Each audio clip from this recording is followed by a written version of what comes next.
A single dad veteran made a decision that would change everything. When 15 Hells Angels roared into town during the worst storm in decades, panic erupted. Neighbors locked their doors. Police were called.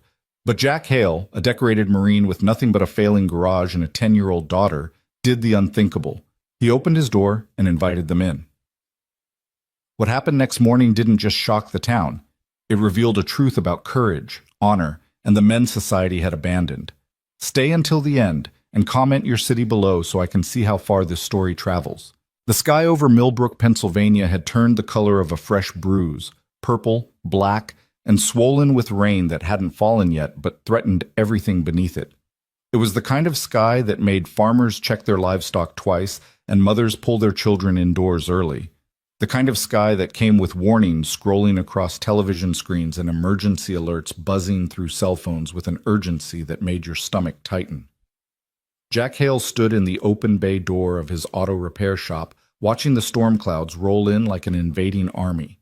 The air smelled metallic, charged with electricity that made the hair on his forearms stand up.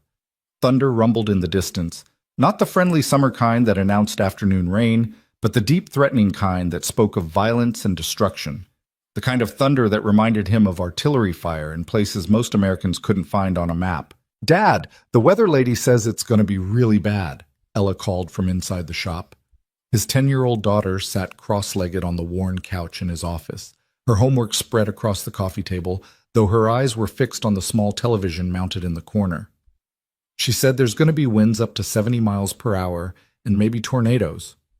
Jack turned back toward her, his weathered face creasing into what he hoped was a reassuring smile. At 38, he looked older than his years, the kind of aging that came from carrying weight that had nothing to do with physical fitness. His dark hair was shot through with premature gray at the temples, and lines had etched themselves permanently around his eyes and mouth. Lines from squinting into desert sun, lines from grief, lines from the kind of stress that never quite left, even years after you thought you'd escaped it. "We'll be fine, sweetheart," he said, though he made a mental note to check the storm cellar behind the building. The shop was solid, built in the 1950s with thick concrete walls and a reinforced roof, but nature didn't care much about construction quality when it really wanted to make a point. "Finish your math homework. I'm going to close up the bay doors." The repair shop was modest, 2 bays, a small office, and a waiting area that had seen better days. Jack had bought it 3 years ago with his discharge pay and a small business loan he was still struggling to repay. The sign outside read, "Hale's Automotive Repair," in faded letters that needed repainting. Business was slow. It was always slow. Millbrook was a small town, population 3,847 according to the sign on Route 19, and most people took their cars to the dealership 20 miles away in the next county. Jack survived on locals who remembered him from high school, on elderly customers who appreciated his honest assessments, and on his ability to fix anything with an engine, no matter how stubborn. He hit the button to lower the first bay door, watching it descend with a grinding mechanical whir. The second door followed, sealing the shop against the coming storm. Through the small windows set high in the walls, he could see the sky growing darker by the minute. The streetlights along Main Street flickered on early, triggered by sensors that recognized the premature twilight. "Is Mom going to call?" Ella asked quietly. Jack's hand froze on the door lock. It was a question she asked less frequently now, but it still had the power to stop him cold. "I don't know, baby," he said, keeping his voice neutral. "The storm's pretty big. Cell service might go down." It was a careful answer, a diplomatic answer. The truth was that Sarah hadn't called in 6 months. The last time had been Ella's birthday in April, and even then the conversation had lasted less than 5 minutes before Sarah made an excuse about needing to go, about her new life in California being really busy right now. Jack had stopped making excuses for her absence about a year ago. Ella was smart enough to understand that her mother had chosen a different path, one that didn't include the daughter she'd left behind or the husband she'd divorced when the weight of his PTSD and their financial struggles became too much for her to carry. "It's okay," Ella said, turning back to her homework with a practiced casualness that broke Jack's heart. "I was just wondering." Jack crossed to the office and pressed a kiss to the top of her head. She smelled like the strawberry shampoo she'd insisted on buying last week, and the cinnamon gum she wasn't supposed to chew during homework time, but did anyway. "You're doing great on those fractions," he said, looking over her shoulder at the worksheet covered in careful pencil marks and the occasional eraser smudge. "Mrs. Patterson says I'm the best in class at math," Ella said, a note of pride creeping into her voice. "She says I think like an engineer." "That's because you're brilliant," Jack replied. "Takes after your old man." Ella giggled. "Dad, you barely passed algebra. You told me that story like 100 times." "Barely passed is still passing," Jack said with mock dignity. "And I'm great with numbers when they involve carburetors and compression ratios." The lights flickered once, twice, then steadied. Through the windows, Jack could see rain beginning to fall, tentatively at first, then with increasing intensity. Within seconds, it became a deluge, sheets of water hammering against the building with a roar that made conversation difficult. The storm had arrived. Jack moved through the shop, checking windows, making sure everything was secure. The building groaned under the assault of wind that had picked up suddenly, finding every gap and crack to howl through. This was going to be bad. Possibly the worst storm Millbrook had seen in years. He grabbed 2 flashlights from his toolbox, checked that both had fresh batteries, and set them on his desk where they'd be easy to find if the power went out. "Dad," Ella's voice carried a note of worry. "The TV says the tornado warning got upgraded. They're saying everyone should shelter in place." "We're good here," Jack assured her, though he was already calculating distances and timing. The storm cellar was accessible through a door in the back storage room, 15 feet of sprint through the shop if they needed it. "Come help me get some supplies together, just in case." They worked together gathering bottled water, the first aid kit, a battery-powered radio, and blankets from the storage closet. Jack added a box of granola bars and Ella's favorite stuffed rabbit, a worn creature named Mr. Whiskers she'd had since she was 3 and would never admit she still needed but always slept with. Preparation was something the Marine Corps had beaten into him until it became instinct. Proper preparation prevented poor performance, the 5 Ps his drill instructor had screamed at recruits until they recited it in their sleep. The rain hammered harder. The building shook with each gust of wind. Jack was considering whether they should move to the cellar when he heard it, a sound that cut through the storm's roar like a knife through fabric. The deep, throaty rumble of motorcycle engines. Not just 1 or 2, but many. A pack, a herd, a formation moving together through weather that should have kept any sensible person off the road. He moved to the window, wiping away condensation with his sleeve. Through the rain-blurred glass, he could barely make out shapes on Main Street. Motorcycles, heavy touring bikes built for long roads and hard weather, moving in a tight formation toward his shop. Lightning flashed, illuminating them for a split second in stark white light. Jack counted quickly, 15 bikes, maybe more, and they were all Harleys. "Dad, what is it?" Ella asked, sensing the sudden tension in his posture. Before Jack could answer, the lead motorcycle turned into his parking lot, followed by the others in perfect military precision. They pulled up to his bay doors in formation, engines rumbling even through the storm's noise. Through the rain and darkness, Jack could see the riders were soaked, their leather cuts dark with water, their bikes mud-splattered from hard riding through terrible conditions. The lead rider dismounted first, moving with the careful deliberation of someone who'd been riding too long in bad weather. Even from a distance, Jack could see the patches on the back of his vest. Lightning flashed again, and the image burned itself into Jack's vision, a skull with wings, stylized flames, and words he could read even through the rain. Hell's Angels Motorcycle Club. "Oh, hell," Jack breathed. Within seconds, panic erupted on Main Street like someone had triggered a silent alarm. Across the street, Mrs. Henderson, the 73-year-old widow who ran the antique shop, appeared in her window, saw the motorcycles, and vanished back inside so quickly Jack heard her door lock even through the storm. 2 doors down, Charlie Preston stood in the doorway of his hardware store, cell phone pressed to his ear, his face pale in the fluorescent light. He was calling the police. Jack knew it as surely as he knew his own name. Doors slammed up and down the street, lights flicked off in windows. Millbrook was a town of 3,000 souls that had never seen real trouble, where the most exciting thing to happen in recent memory was when teenagers had vandalized the high school mascot statue. The arrival of 15 Hells Angels in the middle of a catastrophic storm was the kind of thing that would be discussed for years. the kind of event that would define befores and afters in local history. "Dad, who are those people?" Ella asked, her voice small and uncertain. Jack's mind raced through options. The smart thing, the safe thing, would be to stay inside, keep the doors locked, wait for the police to arrive and handle it. These were Hell's Angels, for God's sake. The name alone carried weight, decades of reputation both earned and exaggerated. They weren't some weekend warrior riding club. They were an outlaw motorcycle club with chapters across the country and a history that included everything from charity runs to federal investigations. But as Jack watched, the lead rider removed his helmet, and Jack saw his face, weathered, exhausted, and soaked to the bone. The man was probably in his 50s, with a gray beard and lines around his eyes that spoke of years lived hard. He looked up at the storm with an expression Jack recognized intimately, the look of someone who'd pushed too far, who'd made a bad decision and now had to live with the consequences. Behind him, the other riders dismounted. They moved stiffly, obviously cold and exhausted.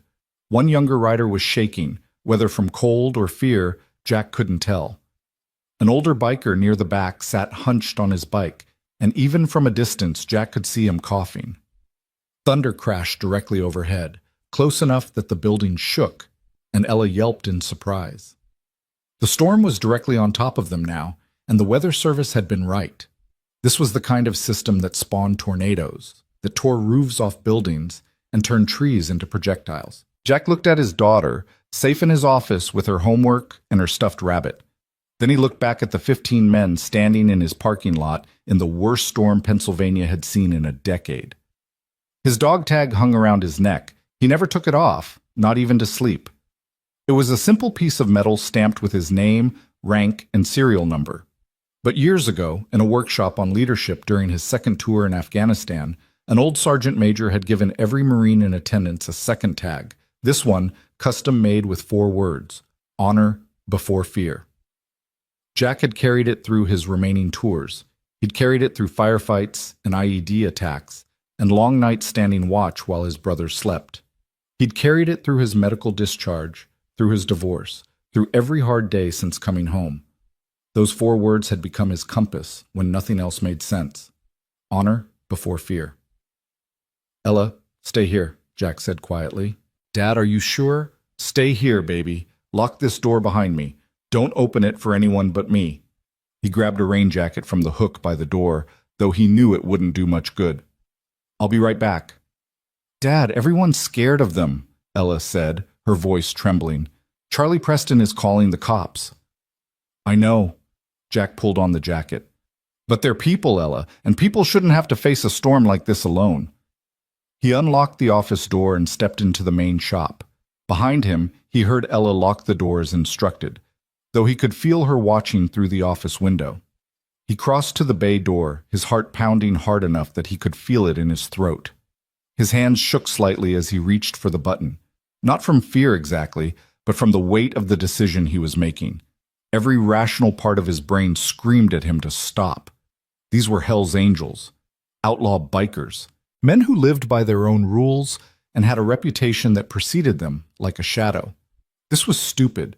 This was dangerous. This could end badly in 100 different ways. But Jack's finger was already pressing the button. The bay door began to rise with a grinding mechanical whir that sounded impossibly loud in the storm-filled night. Rain hammered through the widening gap, blown horizontal by wind that was approaching dangerous speeds. Through the opening, Jack could see the 15 riders watching him with expressions ranging from surprise to suspicion to something that might have been desperate hope. The lead rider took a step forward, his hands visible and empty at his sides, a gesture of peace that Jack recognized from 1,000 tense encounters in war zones. He was big, probably 6'2" and solid, with the kind of build that came from years of physical work rather than gym workouts. His vest was heavy leather, worn soft with age and weather, adorned with patches that told a story Jack didn't know how to read. When the door was halfway up, Jack ducked under it and stepped out into the storm. Rain hit him like a physical force, soaking through his jacket in seconds. The wind tried to push him backward, and he had to brace himself against the building. "You folks look cold," Jack shouted over the storm, his voice barely carrying the 10 feet to where the lead rider stood. You're welcome to come inside. For a moment, nobody moved. The riders looked at each other, then back at Jack, as if trying to determine whether this was a trap, whether he was serious, whether this mild-mannered mechanic standing in the rain was really inviting 15 Hells Angels into his shop in the middle of a catastrophic storm. The lead rider took another step forward, close enough now that Jack could see his eyes. Sharp blue, intelligent, and deeply weary. "You sure about that, brother?" he asked, his voice carrying a Texas drawl. "A lot of folks see these patches and make assumptions." "I see 15 people getting hammered by a storm that's only going to get worse," Jack replied. He had to shout now. The wind was screaming through the gap between buildings, carrying rain in sheets. "I see riders who need to get out of this weather before someone gets hurt. What you're wearing doesn't change that." Across the street, lights blazed on in the sheriff's office. Jack could see movement inside. Sheriff Tom Morrison and his deputy pulling on rain gear, preparing to come out and handle what they undoubtedly saw as a situation. Jack had maybe 2 minutes before authority arrived and made this decision for him. "We're not here to cause trouble," the lead rider said. His eyes flicked past Jack to the shop, then to the street where neighbors were watching from windows. "And we damn sure don't want to bring trouble to someone offering help. Maybe we should just—" "No." Jack's voice carried a note of command that surprised him. The voice of the staff sergeant he'd been a lifetime ago. The voice that had given orders to men in combat. "You're not riding another mile in this. That storm front is rotating. Weather Service says possible tornadoes. You're coming inside and we're not debating it." Lightning split the sky so close that the thunder was instantaneous, a crack that felt like the sky breaking open. The younger rider who'd been shaking lost his footing, stumbling against his bike. 2 of the other riders caught him, holding him steady. Jack could see now that the kid, he couldn't have been more than 22, was soaked and shivering violently past the point of safety. "Inside," Jack said again, gesturing to the open bay. "Now, before one of you ends up with hypothermia or worse." The lead rider held Jack's gaze for a long moment, some kind of calculation happening behind those blue eyes. Then slowly he nodded. "Ryder," he said, extending his hand. "Ryder Jones." "Jack Hale." Jack took the offered hand, feeling the firm grip of someone who meant what they said. "Get your people inside, Ryder. We'll sort everything else out once we're all dry." Ryder turned to his crew. "You heard the man? Let's move." The bikers didn't need to be told twice. They rolled their motorcycles into the shop's parking area just outside the bay, killed the engines, and moved inside with the practiced efficiency of men who had done this before, though probably never under these circumstances. They filed past Jack, each one nodding or murmuring thanks, their boots tracking water and mud across his concrete floor. Jack watched them come in, counting. 13, 14, 15, all accounted for. He hit the button to lower the bay door, and as it descended, he caught one last glimpse of Main Street, of faces and windows, of Sheriff Morrison stepping out of his office, of a town watching in disbelief as their local veteran mechanic, the quiet single dad who fixed cars and kept to himself, sheltered a motorcycle club that most people crossed the street to avoid. The door sealed shut with a heavy clang, muffling the storm's roar to a distant rumble. Inside the shop, 15 Hells Angels stood dripping on his floor, looking around with a mixture of relief and wariness. They were an intimidating sight, leather-clad, heavily tattooed, with the kind of presence that filled a room and made everything else seem smaller. Several were older, in their 50s or 60s, with gray in their beards and lines in their faces that spoke of long roads traveled. Others were younger, but all of them carried themselves with the same careful awareness that Jack recognized from military life. Men who'd learned to watch their surroundings, to assess threats, to never be caught unprepared. The youngest one, the kid who'd been shaking, stumbled to the wall and leaned against it, his teeth chattering audibly. His lips had a blue tinge that Jack didn't like. "Someone get him sitting down," Jack ordered, pointing to the waiting area couch. "And start getting out of those wet clothes if you've got anything dry." 2 of the older bikers immediately moved to help the kid, guiding him to the couch with surprising gentleness. Ryder watched Jack with an expression that was hard to read. Respect, maybe, mixed with curiosity. "You got any idea what you just did?" Ryder asked quietly. "Probably made a lot of my neighbors nervous," Jack admitted. He pulled off his soaked jacket and hung it on a hook, trying to appear calmer than he felt. His heart was still racing, adrenaline singing through his veins. But it's my shop. My choice. You folks needed help. I had the means to provide it. Seems pretty straightforward to me. Not many people see it that way when we pull up, Ryder said. There was something in his voice, not quite bitterness, but a bone-deep weariness with judgment, with assumptions, with being treated as a threat before being seen as human. Most folks see the patches and decide they know everything they need to know about us. Then most folks are missing out on the whole story, Jack replied. He moved toward the storage closet where he kept emergency supplies. I spent too many years having people make assumptions about me based on a uniform. It seemed like a good lesson to remember. He emerged with an armful of shop towels and an old blanket. Not much, but better than nothing. He tossed towels to the nearest riders, who caught them gratefully and began drying off. The blanket he brought to the young kid on the couch, who was still shaking despite being out of the storm. "What's your name, son?" Jack asked, wrapping the blanket around the kid's shoulders. Tommy, the kid managed through chattering teeth. Tommy Reeves. Okay, Tommy, you're going to be fine. We just need to get you warmed up. Jack turned to Ryder. How long were you riding in that? 4 hours, Ryder admitted. Maybe 5. We were trying to outrun the front, but it caught us about an hour outside Harrisburg.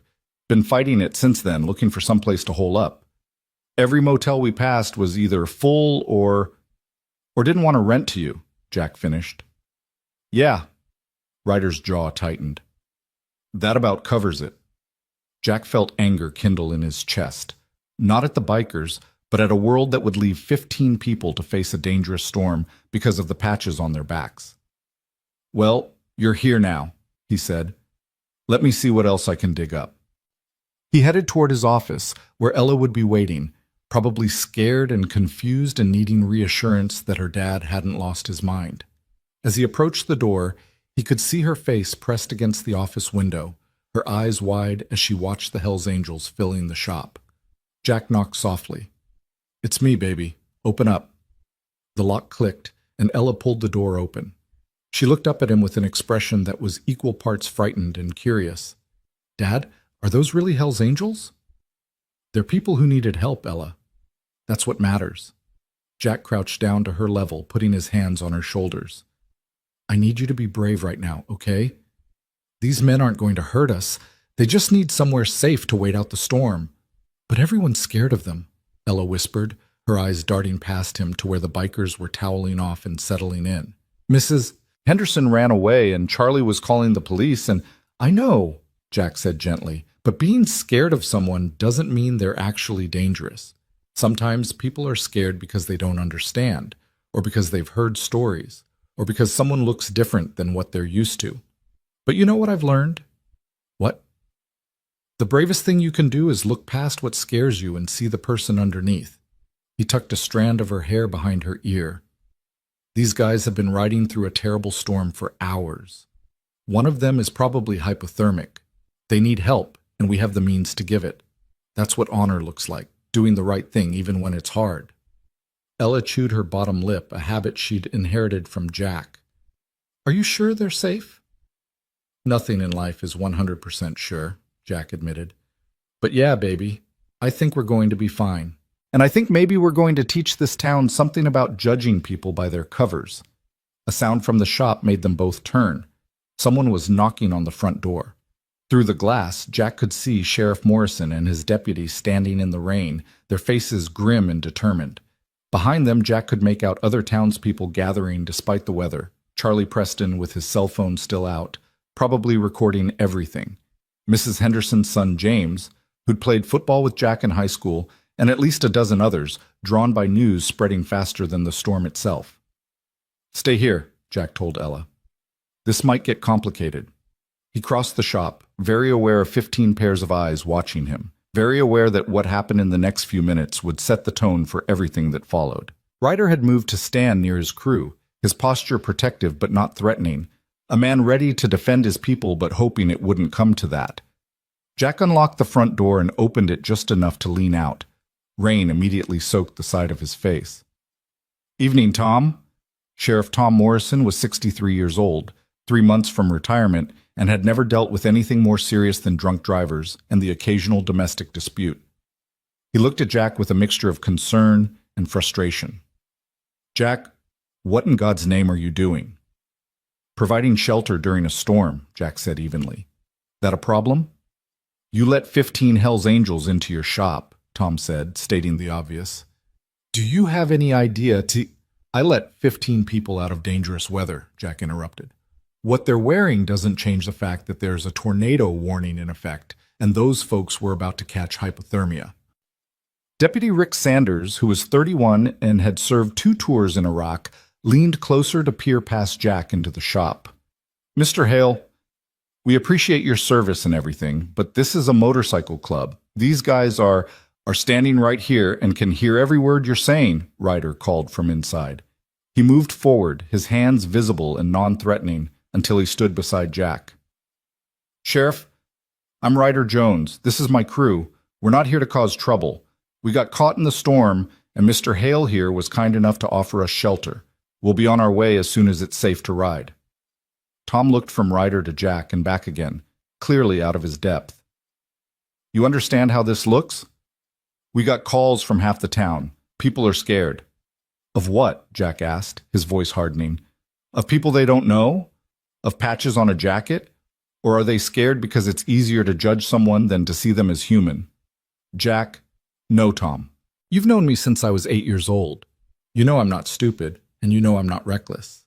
These folks needed help. I had the means to provide it, and that's the end of the discussion. They're staying until the storm passes, and if anyone has a problem with that, they can take it up with me directly." Charlie Preston pushed forward through the gathering crowd. "Jack, be reasonable. These are Hell's Angels. They're criminals. You're endangering yourself and your daughter." "Mr. Preston," Ryder said, his voice carrying easily over the wind and rain, "with all due respect, you don't know a damn thing about me or my brothers. We're veterans, same as your friend Jack here. We wear these cuts, and people make assumptions, but that doesn't change the fact that every man in this shop served this country. We're not criminals. We're just people who ride motorcycles and look out for each other." "Veterans?" Deputy Sanders said, skepticism clear in his voice. Ryder reached for his wallet, moving slowly, clearly, so no one would mistake it for a threat, and pulled out a worn military ID card.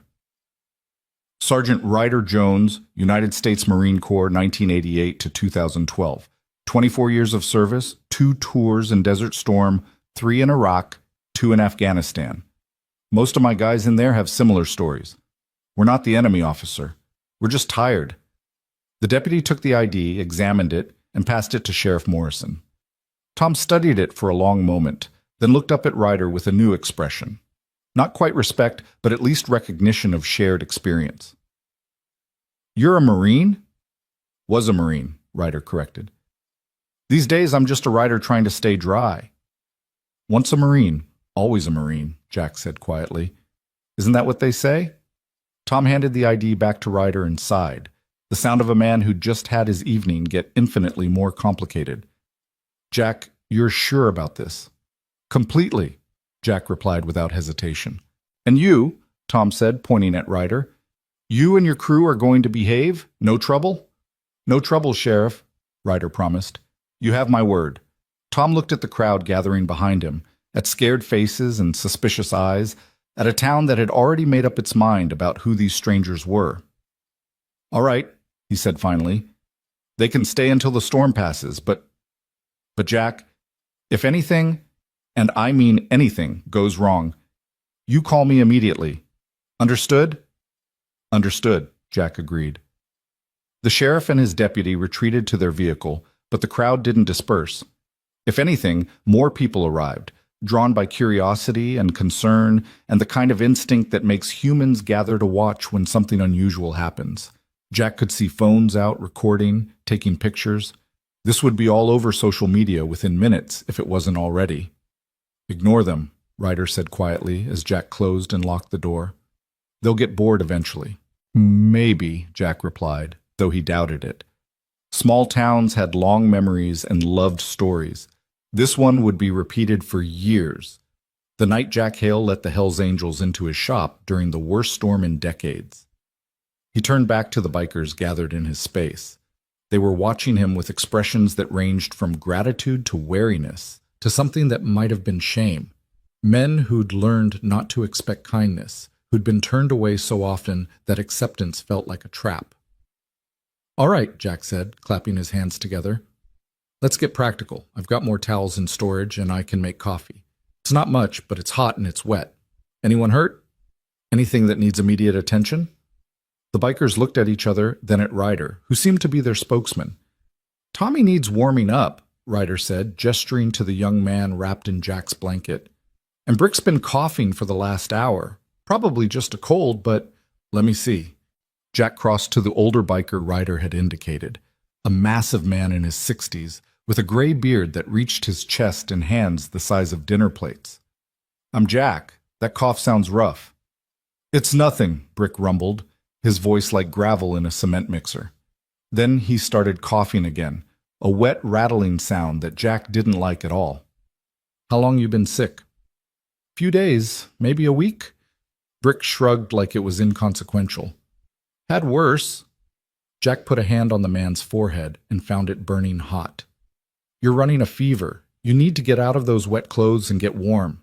Anyone else feeling sick?" Most of the bikers shook their heads, though a few looked like they were probably fighting the same cold Brick had. They'd been on the road, sleeping rough or in cheap motels, riding in all weather. Of course they were getting sick. It was a wonder more of them weren't falling apart. "Okay," Jack said. "Here's what we're going to do. I've got dry clothes in my office. Nothing fancy, just work clothes. But it's better than wet leather. You're all welcome to change. I'll get that coffee going, and I've got some canned soup we can heat up. Not gourmet, but it'll put something hot in your stomachs." "You don't have to do all this," one of the younger bikers said. He was maybe 30, with intricate tattoos covering both arms, and a facial scar that looked like it had come from something sharp. "You already did more than enough by letting us in." "Yeah, well, I let you in, so now you're my responsibility until this storm passes," Jack replied. "Marines don't do half measures. Either I help or I don't. I chose to help, so we're doing this right." Ryder smiled, the first real smile Jack had seen from him. "You really are a jarhead, aren't you?" "Staff Sergeant Hale, 2nd Battalion, 5th Marines," Jack confirmed. 3 tours in Afghanistan, 1 in Iraq. Got out in 2015 after an IED decided to rearrange my spine. "You?" "Sergeant Jones, 1st Battalion, 3rd Marines. Started in the Gulf, ended up in Helmand Province." Ryder extended his hand again, and this time when Jack shook it, there was a different quality to the gesture, the recognition of shared experience, of brotherhood forged in combat. "Good to meet you, brother." "Likewise."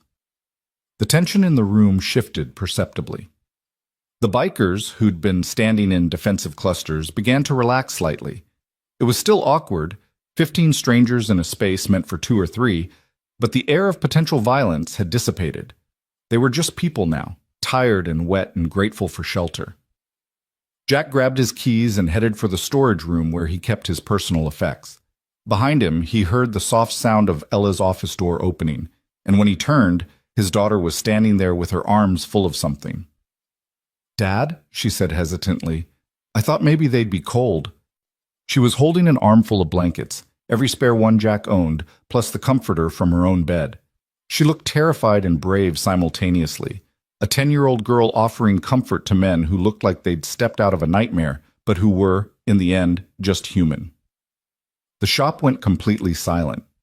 15 battle-hardened bikers stared at this small girl with her arm full of blankets, and Jack watched several of them swallow hard, watched eyes that had seen too much soften with something that looked like pain. Ryder crouched down, bringing himself to Ella's level. "What's your name, darling?" "Ella," she whispered. "That's a beautiful name." "I'm Ryder." He gestured to the blankets. "Are these for us?" Ella nodded, not quite meeting his eyes. "My dad says you've been riding a long time in the storm. I thought you might be cold." "You thought right," Ryder said gently. He reached out slowly, giving Ella time to pull back if she wanted, and took the blankets from her arms.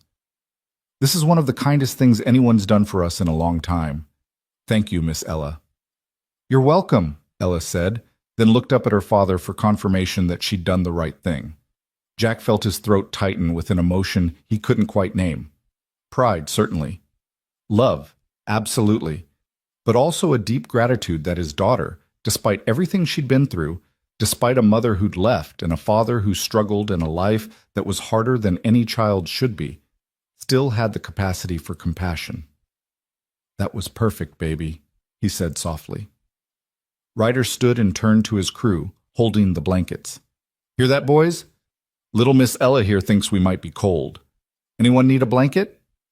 Every hand went up, not because they were all cold, Jack suspected, but because accepting this child's gift was a way of honoring the courage it took to offer it. Ryder distributed the blankets with the care of someone handling precious artifacts, and each biker who received one murmured thanks in Ella's direction.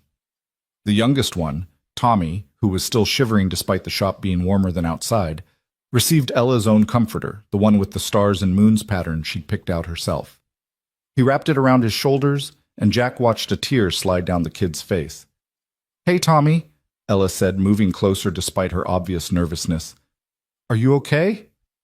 "Yeah," Tommy managed, his voice thick. "Yeah, It's just been a really long day, and people don't usually—" He trailed off, unable to finish. "My dad says people should be nice to each other," Ella said simply. "Even if they don't know each other, especially then." "Your dad's a smart man," Tommy said, "and you're a really brave kid." Ella smiled shyly, then retreated back to the office, content that she'd done her part. Jack watched her go, his heart simultaneously breaking and swelling with pride.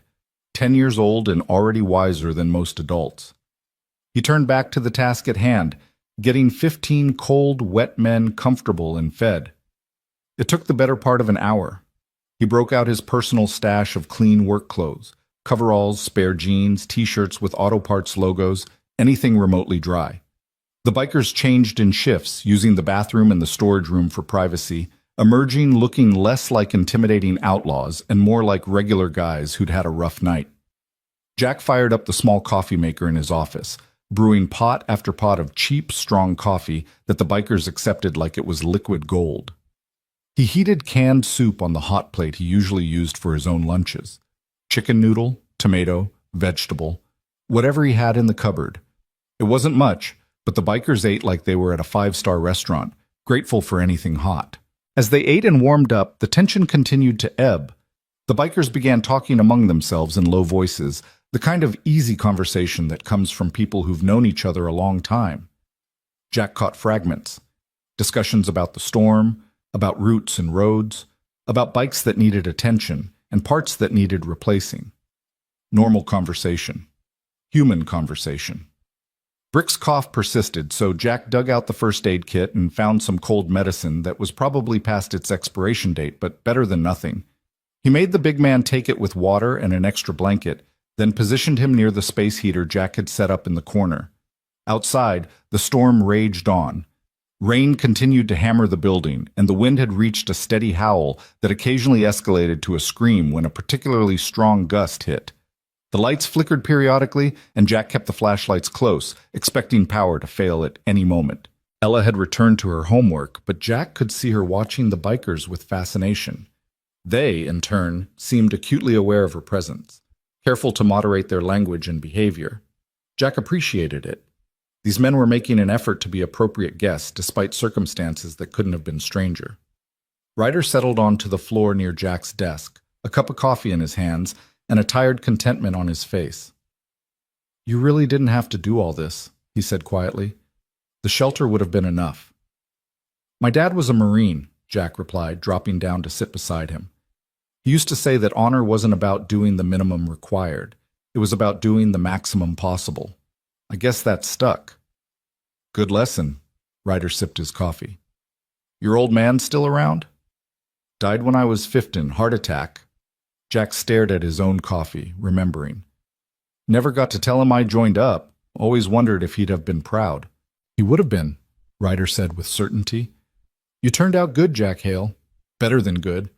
You're the kind of Marine that makes the rest of us look better by association." "I don't know about that," Jack demurred.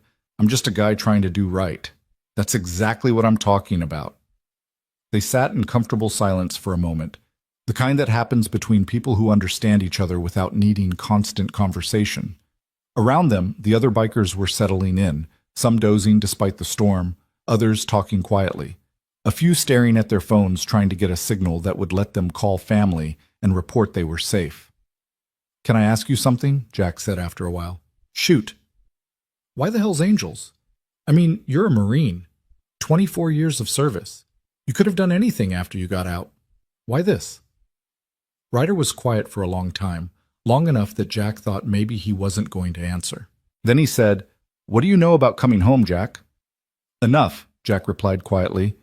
"Then you know it's not easy. You know that one day you're living on a phobie in some desert hellhole, and the next day you're back in the world where nobody understands what you've been through or why you can't just turn it off and be normal again. You know about the nightmares and the way loud noises make you reach for weapons that aren't there anymore. You know about feeling like a stranger in your own country." Jack nodded. He knew all of that intimately. "Well, after I got out, I tried the normal thing, got a job at a factory, tried to settle down. But I couldn't make it work. Couldn't connect with people who'd never served. Couldn't explain the things I'd seen or done. I was drowning, Jack. Drowning in a world that wanted me to smile and pretend like 24 years at war hadn't changed me." "So you found the club," Jack said, understanding. "So I found the club," Ryder confirmed.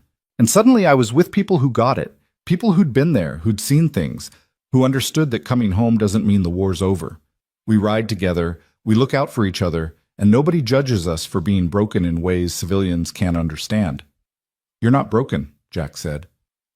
Ryder smiled sadly. "We're all broken, brother. Some of us just hide it better than others." Thunder crashed overhead, close enough that the lights flickered ominously. Ella yelped from the office, and Jack started to rise, but Ryder was faster. "Hey there, Miss Ella," Ryder said, moving to the office door. "You doing okay?" "I don't like thunder," Ella admitted, her voice small. "Yeah? Well, can I tell you a secret?" Ryder crouched down. "Neither do I. Loud noises make me jumpy. Have ever since I came back from overseas. But you know what helps?" "What?"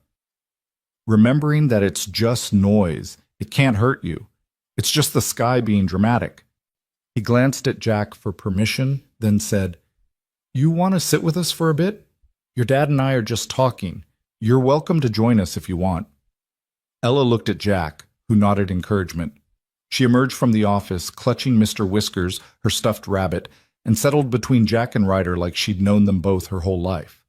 Jack put an arm around her shoulders, and she leaned into him with the trust that only children have, the certainty that as long as Dad was there, everything would be okay.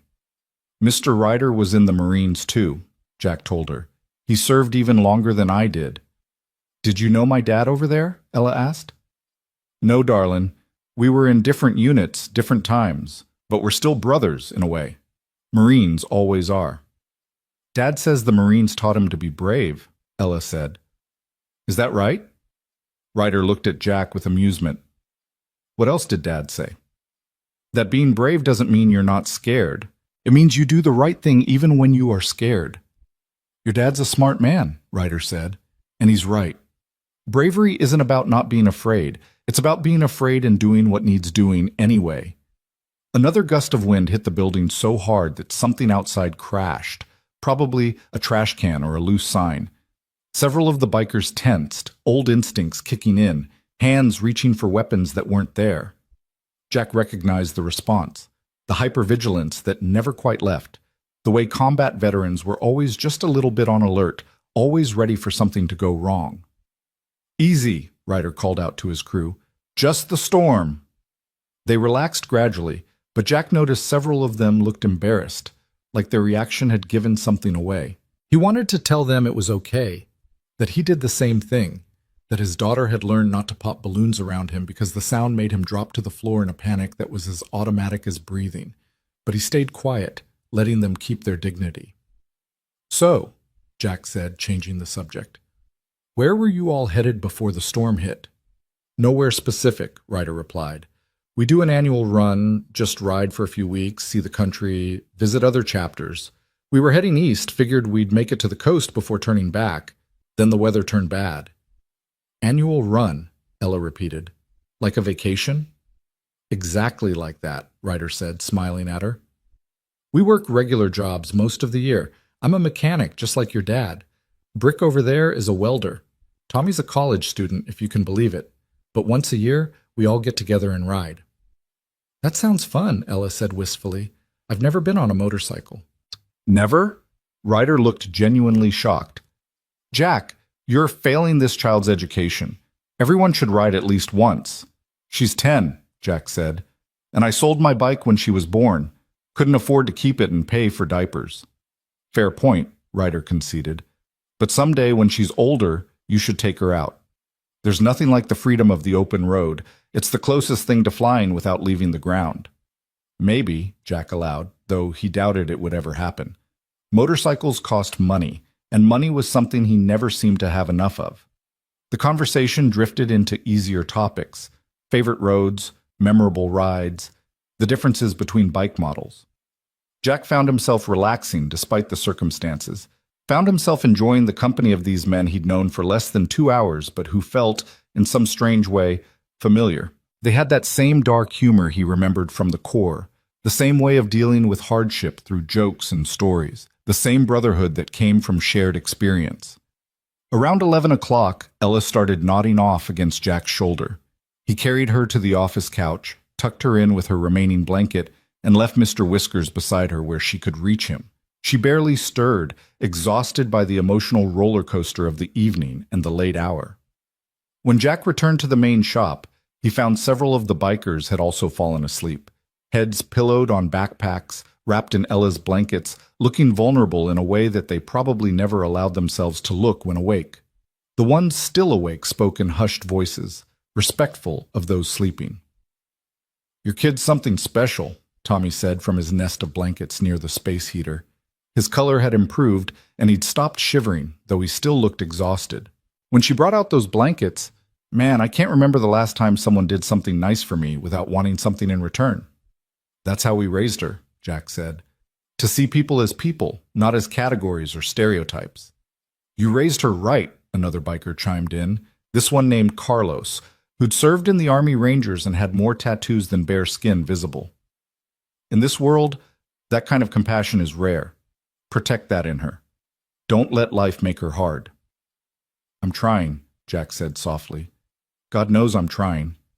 The power flickered one more time, then went out completely, plunging the shop into darkness broken only by the flashlights Jack had set up earlier and the glow of phone screens. The emergency lighting kicked in, dim battery-powered LEDs that cast everything in a ghostly blue-white. Well, that was inevitable, Ryder said. How's your phone signal? Jack checked. Nothing. You? Same. Towers are probably down. Ryder stood and stretched, his back cracking audibly. Means nobody's getting updates on the storm. As if in answer, the wind suddenly dropped to nothing. The rain stopped mid-beat. The sudden silence was more unnerving than the storm had been. That's not good, Jack said, his military training recognizing the danger immediately. No, Ryder agreed. That's not good at all. They moved to the window, pressing their faces against the glass to look out at Main Street. In the emergency lighting from various buildings, they could see trees bent at impossible angles, debris scattered everywhere, and an eerie green tint to the sky that made Jack's stomach drop. Everyone up, Ryder commanded, his voice carrying the authority of a man used to being obeyed in crisis situations. Now, we need to move. The bikers woke instantly, no grogginess or confusion, just immediate alertness that spoke of years of training. They were on their feet in seconds, looking to Ryder for direction. Tornado? Carlos asked.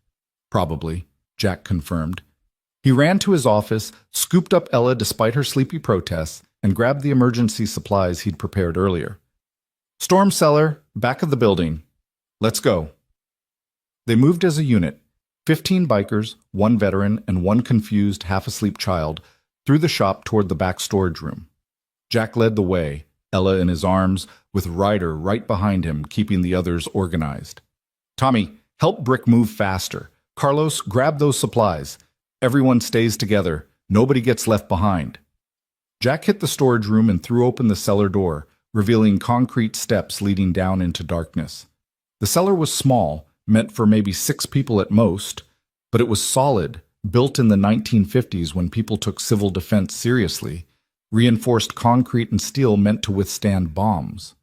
"Down," Jack ordered. "Quickly." The bikers filed down, packing into the space with military efficiency, making room for each other without complaint. Jack came last, pulling the heavy steel door shut behind him and throwing the bolt that sealed them in. The space was cramped. 15 large men, one adult, and one child pressed together in an area that measured maybe 8 by 10 feet. But nobody complained. "Dad, what's happening?" Ella asked, fully awake now and scared. "Just being careful, baby," Jack said, holding her close. "The storm's doing something weird, and this is the safest place to be." They huddled in the darkness, flashlights providing small islands of light. Jack found the battery-powered radio and turned it on, searching for a station that was still broadcasting. Static filled most frequencies, but finally he caught a local station. Repeating, tornado confirmed on the ground, currently tracking through downtown Millbrook, moving northeast at 30 miles per hour. "This is an extremely dangerous situation. If you are in Millbrook, take cover immediately. Get to your lowest floor, away from windows." The radio cut out as the tornado hit. The sound was unlike anything Jack had ever heard. Worse than incoming mortars, worse than IEDs, worse than anything his combat experience had prepared him for. It sounded like a freight train and a jet engine, and the end of the world all rolled into one sustained roar that made the walls shake and dust rain from the ceiling. The building above them groaned and screamed. Jack heard glass shattering, metal tearing, wood splintering. Something massive hit the shop with enough force that the cellar door buckled inward slightly, and several of the bikers moved to brace it, throwing their weight against steel to keep it from giving way.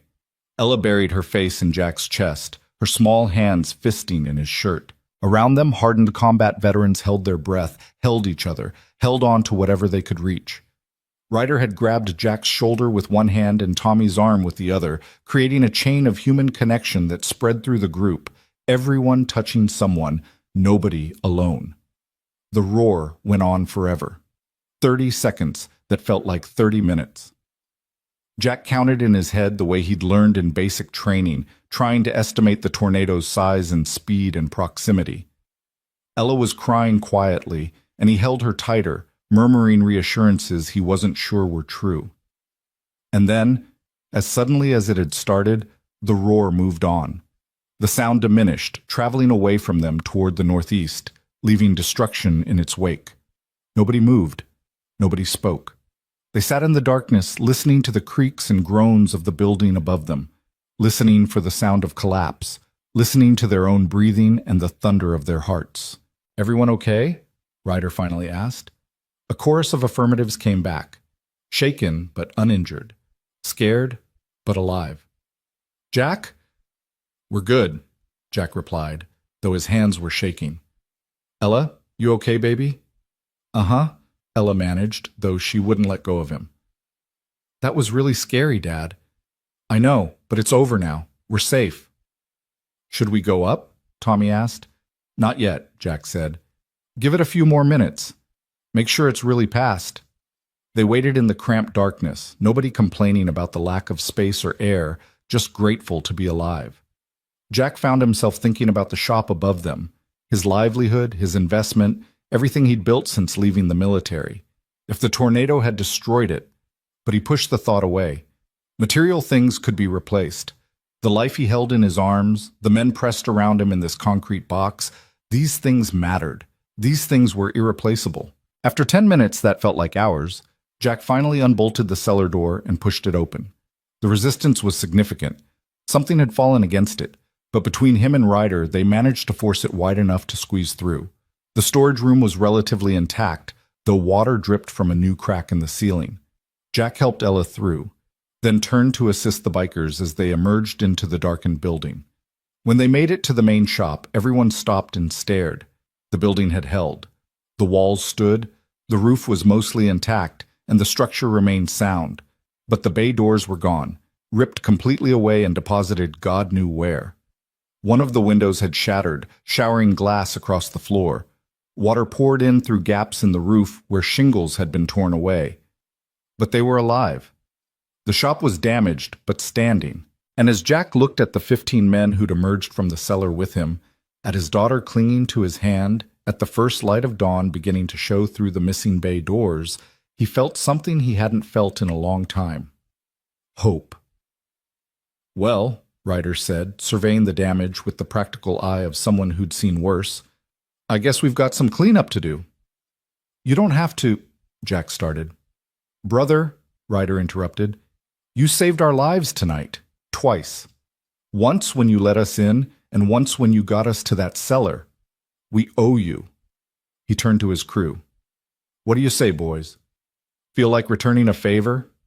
Every single biker nodded. As dawn broke over Millbrook and the residents emerged to survey the damage the tornado had wrought, they would find something they never expected to see: 15 Hells Angels working alongside a single dad veteran, beginning the long process of rebuilding what the storm had broken. But that was a story for the morning. For now, in the pre-dawn darkness, a different kind of brotherhood had been forged. One built on trust, on compassion, on the simple act of opening a door when everyone else had theirs locked tight. Jack Hale had made a choice guided by 4 words engraved on a dog tag: honor before fear. He had no idea yet just how much that choice would change everything. The first rays of sunlight filtered through the gaping holes where Jack's bay doors had been, painting the destruction in shades of gold and amber that made everything look almost beautiful if you didn't look too closely at the details. Jack stood in the opening, surveying what remained of Main Street with a hollow feeling in his chest that had nothing to do with physical injury and everything to do with the crushing weight of reality settling over him like a wet blanket. Millbrook looked like a war zone. Not the sanitized version you saw in movies, but the real thing, the kind Jack remembered from Helmand Province after particularly bad engagements. Trees that had stood for 100 years lay across the street like fallen soldiers, their root systems exposed and vulnerable. The hardware store's roof had partially collapsed, leaving Charlie Preston's building looking like a dollhouse someone had stepped on. Cars sat overturned in positions they'd never reached under their own power. Power lines draped across everything like deadly spider webs, sparking occasionally with blue-white flashes that made Jack's teeth ache. Mrs. Henderson's antique shop had lost its entire front window display, and he could see furniture scattered across the sidewalk, Victorian chairs and Depression-era lamps lying in puddles like drowning victims. The old maple tree in front of the post office, the one that had been planted when the town was founded in 1847, had been snapped in half 20 feet up, its crown driven through the roof of the building next door like a spear. "Jesus," Ryder breathed, coming to stand beside Jack. His voice carried the same hollow note that Jack felt. "Looks like Fallujah after the Marines came through." "Yeah," Jack agreed quietly. "Yeah, it does." Behind them, the other bikers emerged one by one, each stopping to stare at the devastation with expressions that ranged from shock to grim acceptance. These were men who'd seen destruction before, who'd walked through the aftermath of bombs and artillery strikes. But there was something uniquely terrible about seeing it happen to an American town, to a place that was supposed to be safe. Ella squeezed between Jack and Ryder, still clutching Mr. Whiskers, her eyes going wide as she took in the scene. "Dad, is everyone okay?" It was the question Jack had been dreading because he didn't know the answer. The tornado had carved a path right through downtown. There were at least 50 buildings in its track, and God only knew how many people had been inside them when it hit. The sheriff's office was dark, either without power or empty. He couldn't tell which. No emergency vehicles were visible yet, though Jack could hear sirens in the distance, coming closer. "I don't know, baby," he said honestly, "but we're going to find out.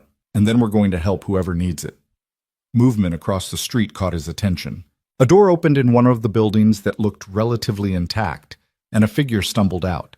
Mrs. Henderson, moving like someone who'd just been through a washing machine, her white hair disheveled and her dress torn. She made it 3 steps before her knees gave out, and she went down hard on the debris-strewn sidewalk. Jack was moving before he consciously decided to, his combat medic training overriding everything else. He covered the distance in seconds, Ryder matching him stride for stride, and they reached Mrs. Henderson just as she was trying to push herself up on shaking arms. "Easy now," Jack said, putting a hand on her shoulder. "Mrs. Henderson, it's Jack Hale. Are you hurt?" The old woman looked up at him with eyes that were glazed with shock. Jack? Oh, Jack, it was so loud. The noise. I've never... And my shop. All my beautiful things. I know, Jack soothed.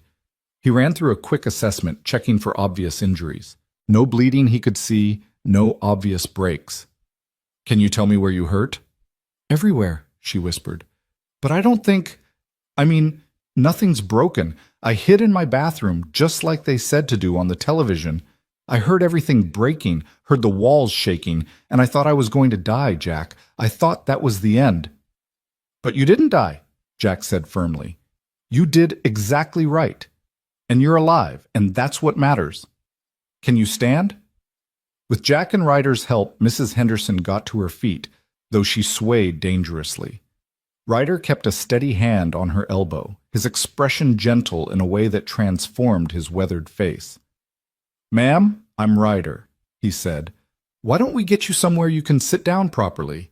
Do you have anyone we should call? Mrs. Henderson blinked at him, seeming to really see him for the first time. Her eyes went to the Hells Angels patch on his vest, still visible even though he'd changed into dry clothes, his cut now worn over a borrowed t-shirt from Jack's collection.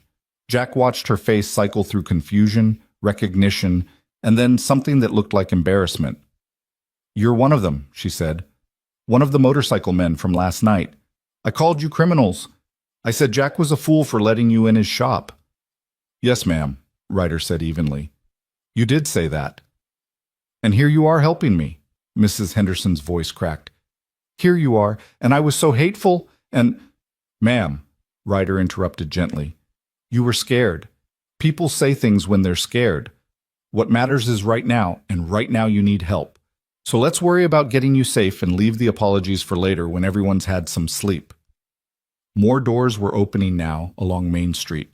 People emerged like survivors of some apocalyptic event, stumbling over debris, calling for neighbors, searching for loved ones. Jack saw James Henderson, Mrs. Henderson's son, come running from a side street, his face pale with terror until he spotted his mother. The relief that crossed his features was so profound that Jack felt it in his own chest. Mom! James reached them at a dead sprint.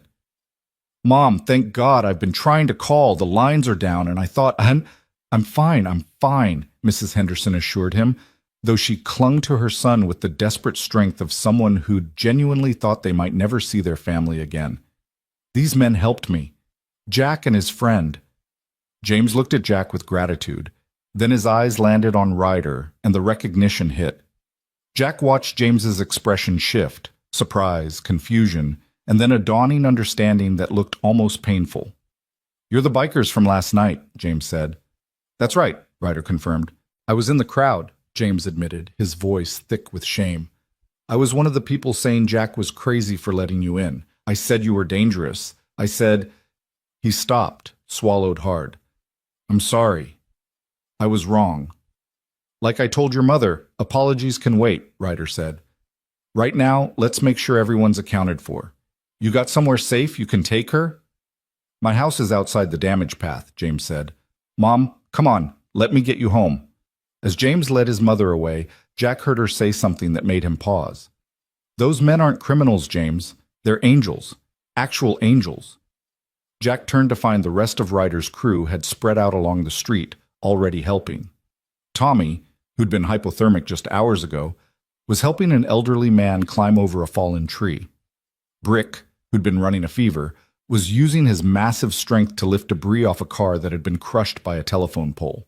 Carlos had found a mother with 3 small children, was carrying the youngest while helping the others navigate the dangerous terrain.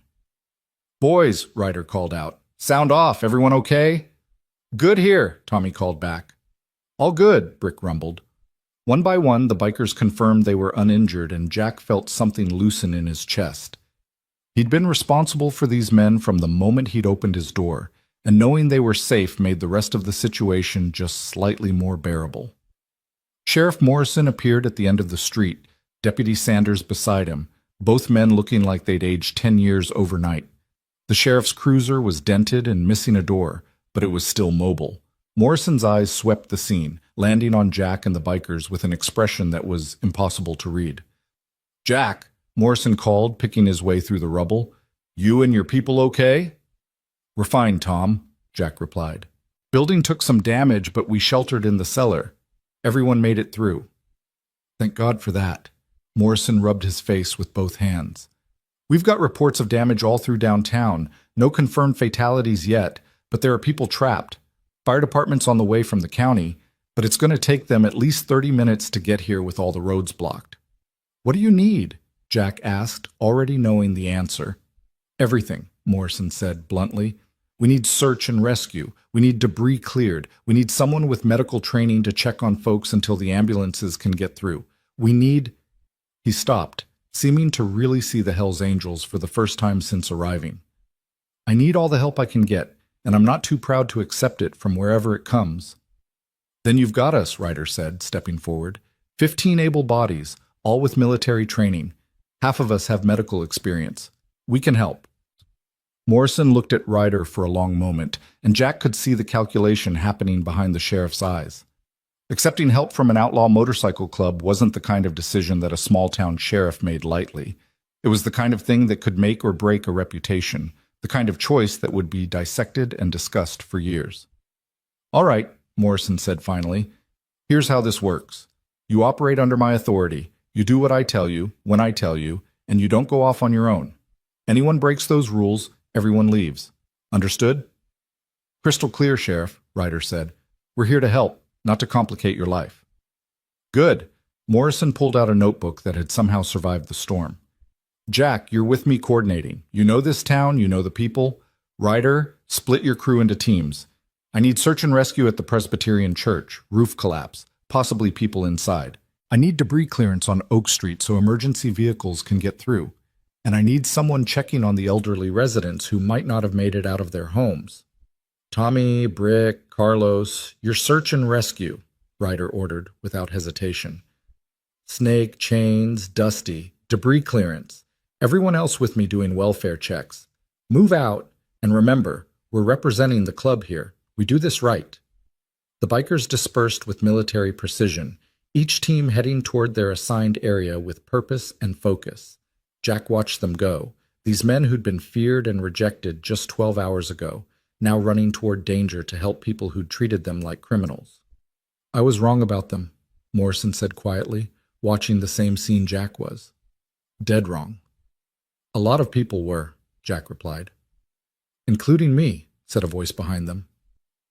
They turned to find Charlie Preston standing there, his face streaked with dirt and what might have been tears. His hardware store was partially collapsed. The inventory Jack could see through the gaps was destroyed, and the man looked like his world had ended. Jack, I owe you an apology. I said terrible things last night. I called the cops on you. I tried to get those men thrown out into the storm, and if you'd listened to me, they'd have been out there when the tornado hit. They'd probably be dead. But they're not, Jack said. That's what matters. And now they're helping, Charlie continued, his voice breaking. Now they're risking themselves to help us, even after how we treated them. What kind of men do that? Good ones, Jack said simply. The kind who know that doing the right thing isn't conditional on being treated right.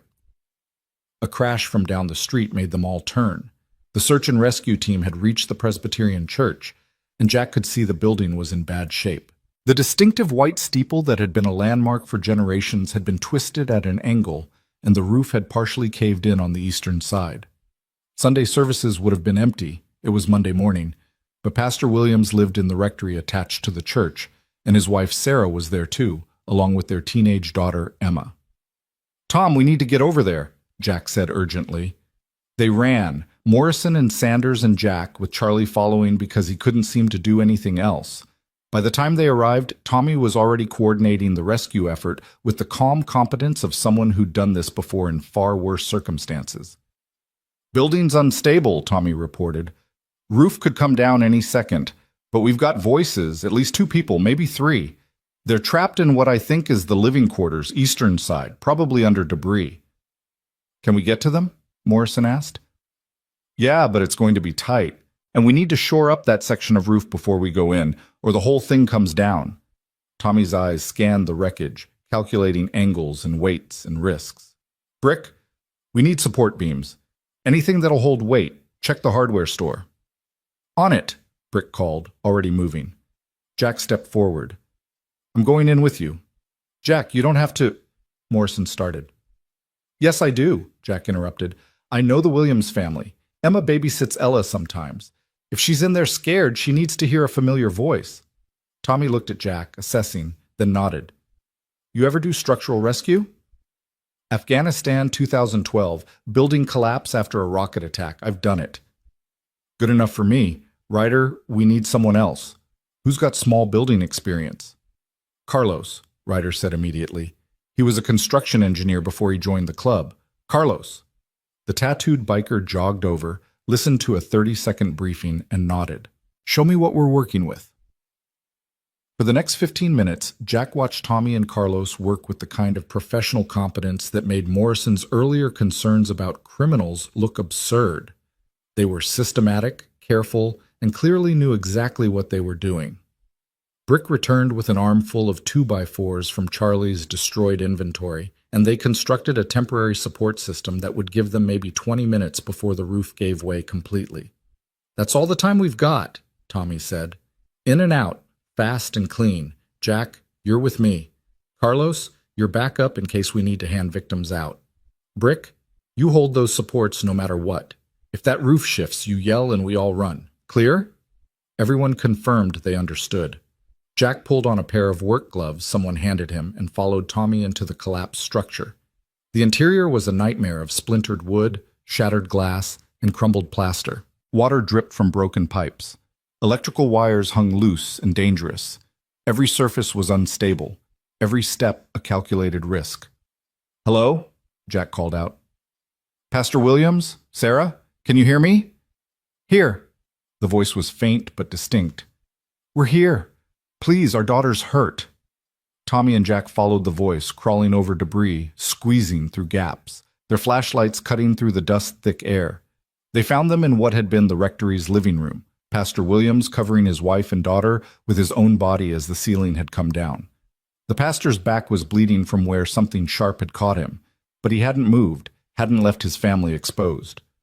Emma was pinned under a beam, her leg twisted at an angle that made Jack's stomach turn. She was conscious but pale, shock written across her young face. Sarah Williams was crying quietly, her hand holding her daughter's, her other hand pressed against her husband's back, trying to slow the bleeding. Jack? Emma whispered. Is that you? Yeah, sweetheart, it's me, Jack said, forcing his voice to stay calm and reassuring. We're going to get you out of here, okay? This is my friend Tommy. He knows what he's doing. Tommy was already assessing the situation with quick, efficient movements. Beams got her trapped at the femur. We lift it, we carry her out. But we've got maybe 10 minutes before this whole place comes down. He looked at Jack. You steady? As a rock, Jack lied. His hands were shaking, his heart racing, memories of other rescues, some successful, some not, threatening to overwhelm him.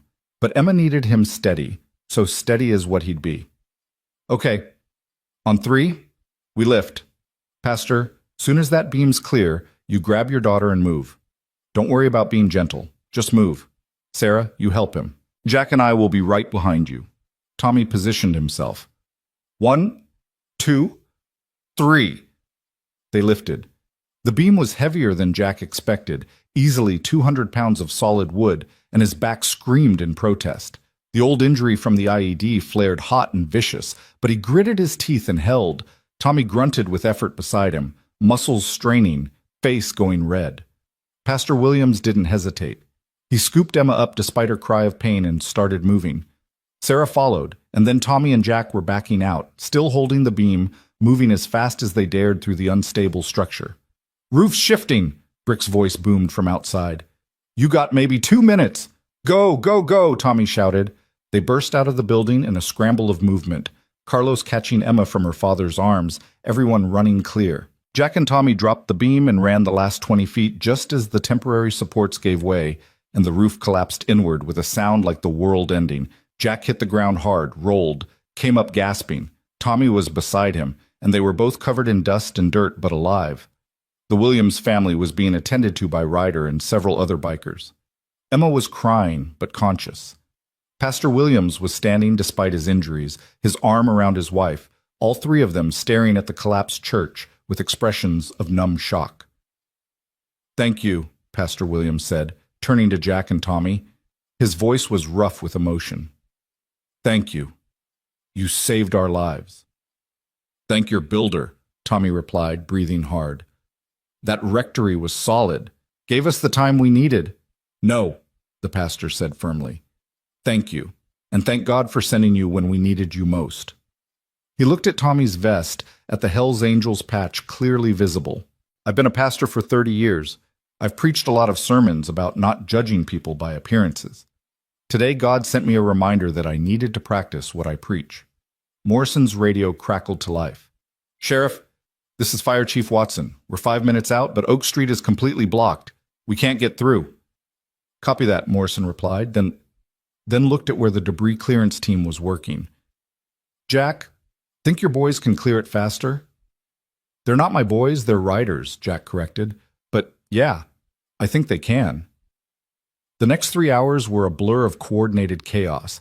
The Hells Angels worked alongside arriving firefighters and EMTs, the initial wariness dissolving in the face of competence and genuine willingness to help.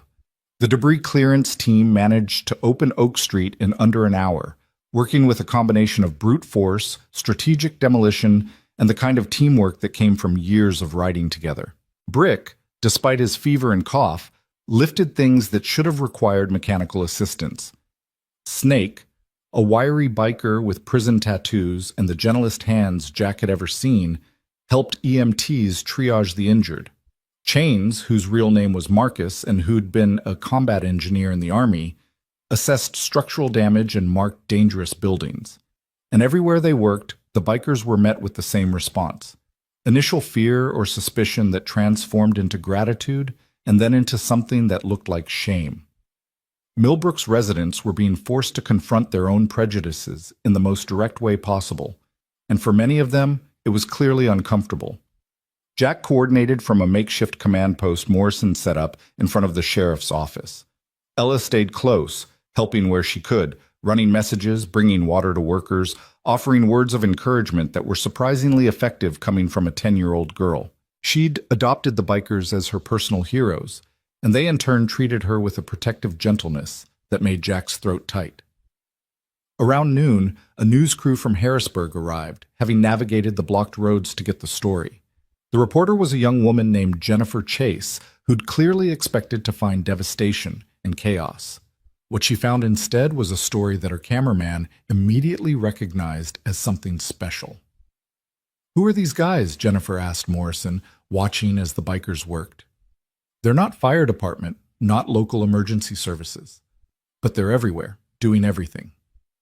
"They're the Hells Angels Motorcycle Club," Morrison said. There was a pause as Jennifer's face cycled through disbelief. "The Hells Angels," she repeated. "The Outlaw Motorcycle Club." "The same," Morrison confirmed. "Got caught in the storm last night. Local veteran named Jack Hale gave them shelter. When the tornado hit and we needed help, they stepped up."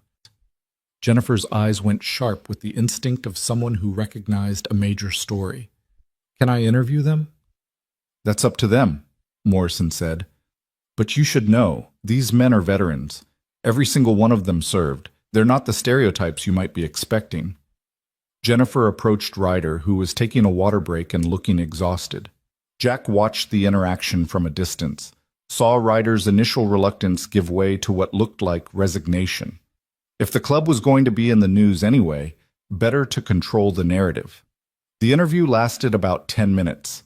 Jack couldn't hear what was said, but he could see the reporter's expression change from professional skepticism to genuine engagement. When she finished with Ryder, she interviewed Tommy, then Brick, then several of the townspeople who'd been helped. "Mr. Hale?" Jennifer approached Jack with her cameraman in tow. "I understand you're the one who gave the Hells Angels shelter last night." "I gave shelter to 15 people who needed it," Jack corrected. "What they wear on their backs doesn't change that they're human beings." "But you knew who they were," Jennifer pressed. "You knew the reputation. Weren't you worried?" Jack looked at where Ella was handing bottles of water to a group of firefighters, her small face serious and focused. He thought about the night before, about the decision to open his door, about the 4 words on his dog tag. "You know what worried me?" Jack said. "The idea of 15 people stuck in a tornado because I was too afraid to do the right thing. The idea of living the rest of my life knowing I'd let fear make me turn away from people who needed help. That worried me a hell of a lot more than some patches on a jacket. And now? Now they've proven what I already knew, that courage and compassion aren't about what you wear or what people think of you. They're about what you do when it matters." Jack looked directly at the camera. "These men are heroes. Every single one of them served this country in uniform. They're still serving, just in a different way. And anyone who can't see that because of a leather vest needs to take a hard look at their own prejudices." Jennifer smiled. "That's going to make a great soundbite. Thank you, Mr. Hale." As the afternoon wore on, more help arrived from surrounding counties. The National Guard showed up with heavy equipment and supplies. Red Cross set up a shelter at the high school. FEMA representatives began the preliminary damage assessments that would determine federal aid. And through it all, the Hells Angels kept working. No breaks longer than necessary, no complaints, no requests for recognition or reward. Jack found Ryder around 3 o'clock, sitting on the curb in front of what used to be the town pharmacy, his head in his hands and exhaustion written in every line of his body. "You should rest," Jack said, sitting down beside him. "Can't," Ryder replied without looking up. "Too much to do." "There's always going to be too much to do," Jack said. "But you've been going non-stop for almost 18 hours. You're running on fumes, brother." "So are you." "Yeah, but this is my town. My people. You don't owe us this." Ryder finally looked up, and his eyes were red-rimmed and exhausted, but also somehow bright with something that looked like purpose. "Yes, we do. You gave us shelter when nobody else would. You saw us as people when everyone else saw us as threats. That means something, Jack. That means everything." "You've more than repaid that debt," Jack said quietly. "It's not about debt," Ryder said. "It's about honor. It's about remembering who we used to be before the world told us we were worthless. You reminded us, Jack. Last night, when you opened that door, you reminded 15 broken men that they still had value, that they still had something to offer. Do you have any idea what that means to someone who's been told for years that they're trash?"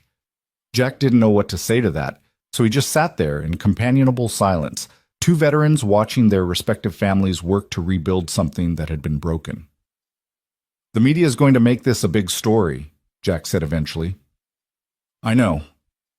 Could bring a lot of attention to the club. Not all of it good." "I know that too," Ryder sighed. "But if it changes even one person's mind, if it makes even one scared parent look past the patches and see the people, then it's worth it." Movement caught Jack's attention. A group of townspeople were gathering in the street, maybe 40 or 50 of them, many that Jack recognized from the crowd that had protested the bikers' presence just 14 hours ago.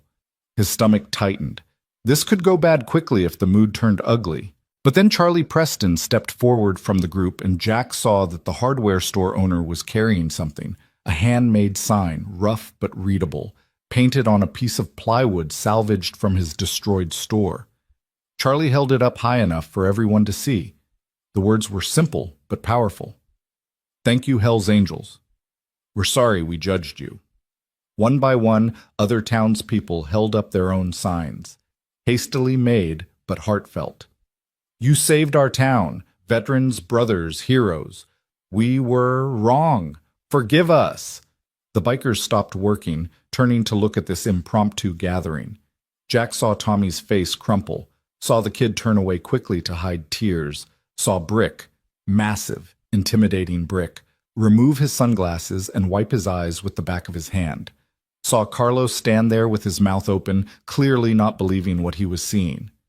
Then Mrs. Henderson stepped forward from the crowd. The 73-year-old widow who'd run away in fear just yesterday moved with purpose toward where the bikers stood. She approached Ryder, looked up at this big, bearded, leather-clad man, and did something that made Jack's vision blur. She hugged him. "I'm sorry," she said, her voice carrying in the sudden silence. "I'm so sorry I was cruel. I'm sorry I called you names. I'm sorry I judged you without knowing you. You saved my life today. You saved all our lives. And I want you to know that Millbrook will never forget what you did for us."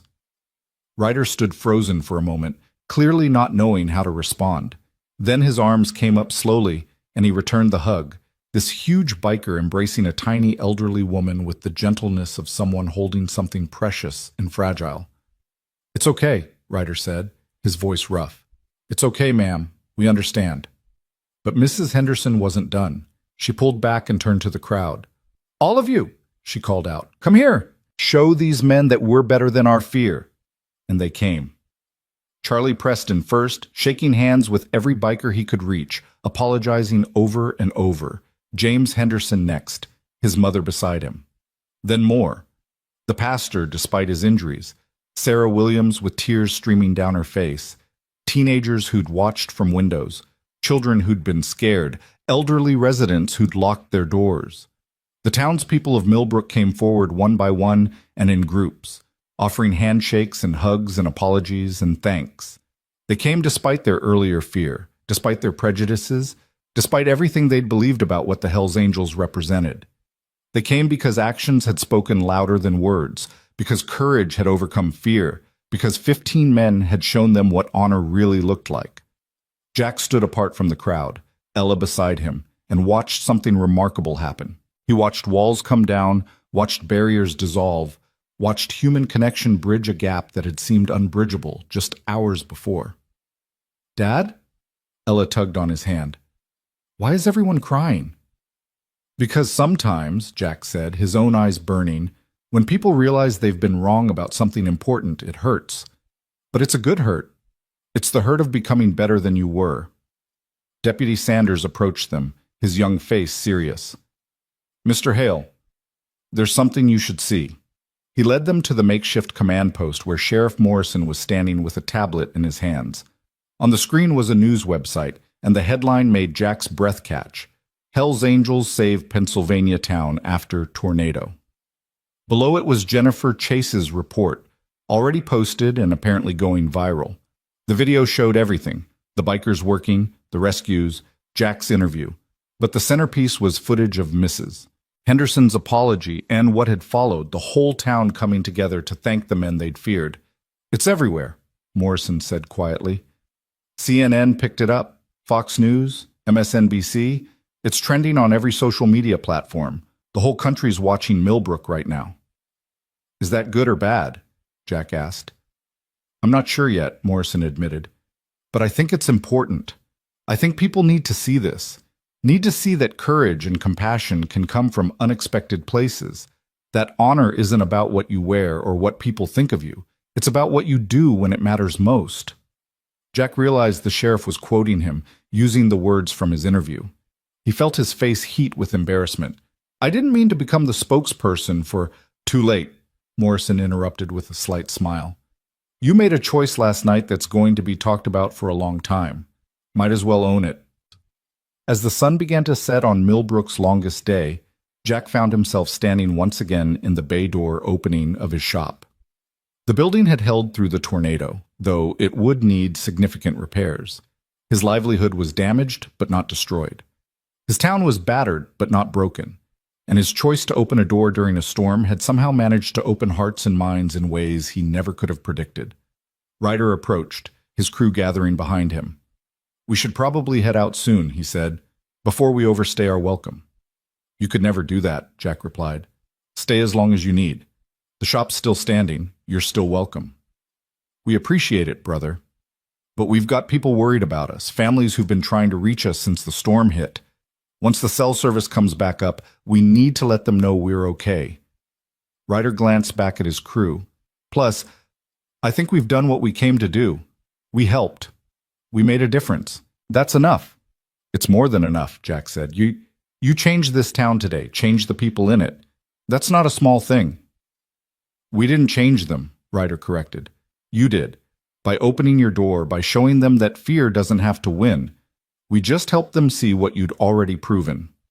Ella emerged from the shop carrying something wrapped in newspaper. She walked up to Ryder with the same determination she'd shown the night before when bringing blankets to strangers. "Mr. Ryder," she said, "I made something for you." She handed him the newspaper-wrapped package. Ryder unwrapped it carefully and found a drawing, crayon and marker on printer paper, the kind of art that only a 10-year-old could produce, but that carried more emotional weight than any professional piece could manage. The drawing showed 15 motorcycles arranged in a circle around a building. Standing in the center was a stick figure of a little girl and a taller figure that was clearly meant to be Jack. And surrounding them all, drawn with careful detail, were angels. Not the cherubim kind, but leather-clad figures with wings sprouting from their backs and halos above their heads. At the bottom, in Ella's careful handwriting, were the words, "Thank you for being angels. Love, Ella." Ryder stared at the drawing for a long moment, his jaw working as he fought for composure. When he finally looked up, his eyes were bright with unshed tears. "Miss Ella," he said, his voice thick, "this is the most beautiful thing anyone's ever given me. I'm going to treasure this forever." "Really?" Ella asked, pleased. "Really," Ryder confirmed. He crouched down to her level. "Can I tell you something?" Ella nodded. "Before we came to your town, I'd forgotten what it felt like to be treated like I mattered, like I was more than my mistakes, more than the worst things I'd ever done. Your dad reminded me that I'm still human, still capable of good things, and you reminded me why that matters. So thank you, little one. Thank you for seeing angels instead of devils." He handed her something from his pocket, a patch from his vest, one of the many decorative ones that told the story of his years with the club. It showed a motorcycle with wings, and underneath were the words, "Forever Two Wheels." "This is for you," Ryder said, "to remember that people aren't always what they seem, that courage means looking past the surface, and that sometimes the best people come in unexpected packages." Ella took the patch like it was made of gold, her face glowing with joy. She threw her arms around Ryder's neck in an impulsive hug that made several of the other bikers turn away quickly, suddenly very interested in checking their motorcycles. As night fell completely and the emergency lighting cast everything in artificial brightness, the Hells Angels prepared to leave. Their bikes had survived the storm undamaged, protected by the same concrete walls that had sheltered their riders. They performed final checks, said last goodbyes, and prepared to return to roads that felt a little less lonely than they had the day before. Jack shook hands with each of them, accepting thanks he didn't feel he'd earned and giving thanks that felt inadequate for what these men had done. They'd given his town more than rescue and recovery. They'd given it a lesson in humanity that no sermon or lecture could have matched. Tommy was the last to leave. The young biker, still pale but no longer shaking, gripped Jack's hand hard. "You probably saved my life last night," Tommy said. "If we'd been out in that storm much longer, if we hadn't found shelter, I don't want to think about what would have happened." "You more than repaid that today," Jack assured him. "It's not about repayment," Tommy said, echoing what Ryder had said earlier. "It's about remembering who I am, who we all are. We're not the labels people put on us. We're the choices we make. You reminded us of that." The engines started with their characteristic rumble, 15 Harleys growling to life in the darkness. The sound that had caused panic just 24 hours ago now brought townspeople out of their damaged homes to watch and wave. Children who'd been pulled away from windows last night now stood on the sidewalk, awed by the sight of these unlikely heroes preparing to ride into the night. Ryder was the last to mount his bike. He looked at Jack for a long moment, then snapped a sharp salute. Marine to Marine, brother to brother. Jack returned it, feeling the weight of tradition and honor in the gesture. Then the Hells Angels pulled out, riding in formation through the disaster zone that had been downtown Millbrook, and everywhere they passed, people lined the streets, not to protest or fear, but to cheer, to wave, to show gratitude and respect in something that looked like love. Jack watched until the taillights disappeared into the darkness, until the sound of the engines faded to nothing. Ella leaned against his side, clutching both her stuffed rabbit and the patch Ryder had given her. "Dad?" she said sleepily. "Do you think we'll ever see them again?" "I don't know, baby," Jack admitted. "But I think we'll remember them forever, and I think they'll remember us." "Because we were nice to them when no one else was?" "Because we saw them as people," Jack corrected gently. "That's all anyone really wants, to be seen. Not judged, not feared, not labeled, just seen and accepted for who they really are." Ella yawned. I'm glad you opened the door, Dad. Me too, sweetheart, Jack said, looking at his damaged shop and his damaged town, and feeling, despite everything, a profound sense of rightness. Me too. The silence after the motorcycles left felt heavier than it should have, like the air itself was holding its breath waiting for what came next. Jack stood in the ruins of his bay door, opening for a long time after the last taillight disappeared, one arm around Ella's shoulders, feeling the exhaustion of the last 24 hours settling into his bones like concrete. The town around them hummed with the subdued activity of people too tired to do much but too wired to sleep. Emergency generators powering temporary lights, distant voices calling to each other in the darkness, the occasional vehicle navigating carefully through debris-strewn streets. "Come on, baby," Jack said finally, steering Ella back inside. "Let's see if we can make somewhere comfortable to sleep tonight." The shop's interior looked like a war zone, tracked mud and water everywhere, borrowed clothes scattered where the bikers had changed, empty coffee cups and soup cans littering every surface. But it was still standing, still structurally sound, and right now that felt like a miracle Jack didn't have the energy to fully appreciate. He made up a bed for Ella on the office couch using the blankets the bikers had returned before leaving, carefully folded, a small gesture of respect that had touched Jack more than he wanted to admit. She was asleep before he finished tucking her in, one hand clutching Mr. Whiskers, the other holding Ryder's patch like a talisman against bad dreams. Jack should have slept too. God knew he needed it. But his mind wouldn't stop replaying the last day in vivid detail. The decision to open the door, the tornado, the rescue at the church, the moment when Mrs. Henderson had hugged Ryder and broken something open in the town's collective heart. He kept thinking about the drawing Ella had made, about grown men crying over a child's crayon artwork, about what it meant that 15 people society had written off as dangerous had proven to be exactly the opposite. His phone buzzed suddenly, startling him. Cell service was back, apparently, at least intermittently. The screen showed 73 missed calls, 246 text messages, and notifications from social media platforms Jack barely remembered having accounts on. He scrolled through them with growing disbelief. Messages from high school friends he hadn't spoken to in 20 years. Emails from reporters requesting interviews. A voicemail from someone claiming to be a producer for a morning news show in New York. Text messages from former Marine Corps buddies he'd served with, half of them saying they'd seen the news coverage and weren't surprised Jack had done something like this, the other half asking if he'd lost his mind, and one message, time-stamped from 3 hours ago, that made his heart stop. It was from Sarah, his ex-wife, Ella's mother, the woman who'd walked away 2 years ago and hadn't looked back. "Saw the news. Is Ella okay? Call me." Jack stared at that message for a long time, feeling a complicated tangle of emotions he didn't have names for. Anger that she only reached out when the situation was dramatic enough to make national news. Relief that she'd reached out at all. Bitterness that concern for their daughter took a tornado to activate. Hope that maybe, just maybe, this meant something was changing. He didn't call. Couldn't, not right now with his emotions too raw and his exhaustion too complete. Instead, he sent back a simple text. "Ella's fine. We're both fine. Storm missed us. Shop damaged but repairable. Don't worry." He turned his phone off before she could respond, before this could turn into the kind of conversation that would keep him up all night and leave him feeling hollowed out. There would be time for that later. Right now, he needed to focus on what was in front of him, the immediate problems of shelter and safety and figuring out how to rebuild. Sleep finally claimed him around 2 in the morning, sitting in his desk chair with his head on his arms.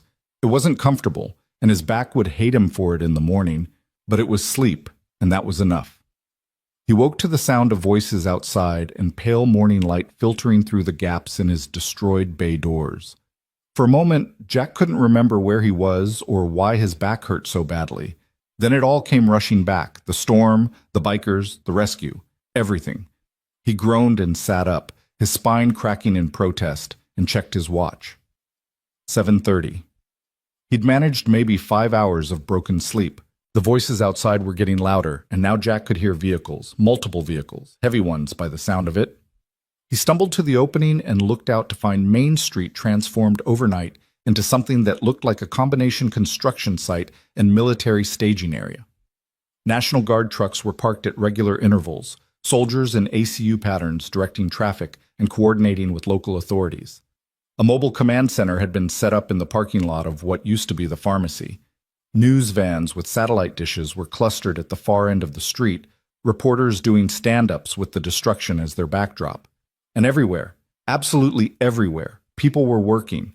The debris that had blocked the street yesterday was being loaded into dump trucks. Tarps were going up over damaged roofs. Construction crews with heavy equipment were clearing the most dangerous wreckage. FEMA representatives with clipboards were doing damage assessments. Red Cross volunteers were distributing water and food from a tent that hadn't been there when Jack fell asleep. "Mr. Hale," a voice made him turn. A young National Guard specialist stood at attention, looking uncertain. "Sir, Major Reynolds sent me to find you. He'd like to speak with you when you have a moment." "Give me 5 minutes," Jack said, suddenly very aware that he probably looked like hell, unshaven, covered in yesterday's dirt, wearing clothes he'd slept in. "Let me check on my daughter." Ella was still sleeping, curled into a tight ball with her stuffed rabbit. Jack didn't wake her. She'd earned the rest, earned whatever peace she could find after the chaos of yesterday. He quickly washed his face in the bathroom sink, changed into slightly less dirty clothes, and headed out to find whoever Major Reynolds was. The Major turned out to be a woman in her mid-40s with steel gray hair pulled back in a tight bun, and the kind of posture that screamed career military. She was standing outside the mobile command center with Sheriff Morrison, both of them studying a large map spread across the hood of a Humvee. "Mr. Hale," Morrison said when he spotted Jack. "Major Reynolds, this is the man I was telling you about." Reynolds extended her hand with a firm grip. "Staff Sergeant Hale, it's an honor. I've heard a lot about what happened here yesterday. Your actions were exemplary." "Just did what needed doing, ma'am," Jack replied, falling into the respectful formality that came automatically with military brass. "That's exactly the kind of attitude we need more of," Reynolds said. She gestured to the map. "We're coordinating the recovery effort. FEMA's already approved emergency funding. Army Corps of Engineers will be here this afternoon to assess infrastructure damage. But I wanted to talk to you specifically about something else." She pulled out a tablet and brought up a video. The news coverage from yesterday, Jack realized, showing the bikers working alongside townspeople, showing the rescue at the church, showing the emotional scene when Mrs. Henderson had apologized. "This," Reynolds said, "has created what we in crisis management call an opportunity. The story of what happened here has resonated nationally. People want to help. We've had offers pouring in, monetary donations, volunteer labor, supplies. But they're not just coming to help Millbrook. They're coming because of what you did, because of what those bikers did." "I don't understand what that has to do with me," Jack said slowly. "The governor's office has been in touch," Morrison interjected. "They want to make this a model recovery, showcase how a community can come together across differences, how veterans can lead the way in crisis response. They're talking about special recognition for you and the motorcycle club, possibly even a commendation ceremony." Jack felt his stomach tighten. "That's not necessary. We didn't do any of this for recognition." "I know that," Reynolds said. "That's exactly why it matters. But here's the reality, Mr. Hale. Whether you want it or not, you've become a symbol. A veteran who chose compassion over fear, who led by example, who reminded people that service doesn't end when you take off the uniform. That's powerful, and right now this town needs that power to rebuild." "What exactly are you asking me to do?" Jack asked carefully. "Be the liaison between the town and the recovery effort," Reynolds explained. "You know these people, you understand military structure and protocol, and you've proven you can make tough calls under pressure. Work with me to coordinate resources, help identify priorities, make sure the people who need help most get it first. It's temporary, a few weeks at most, and it's voluntary.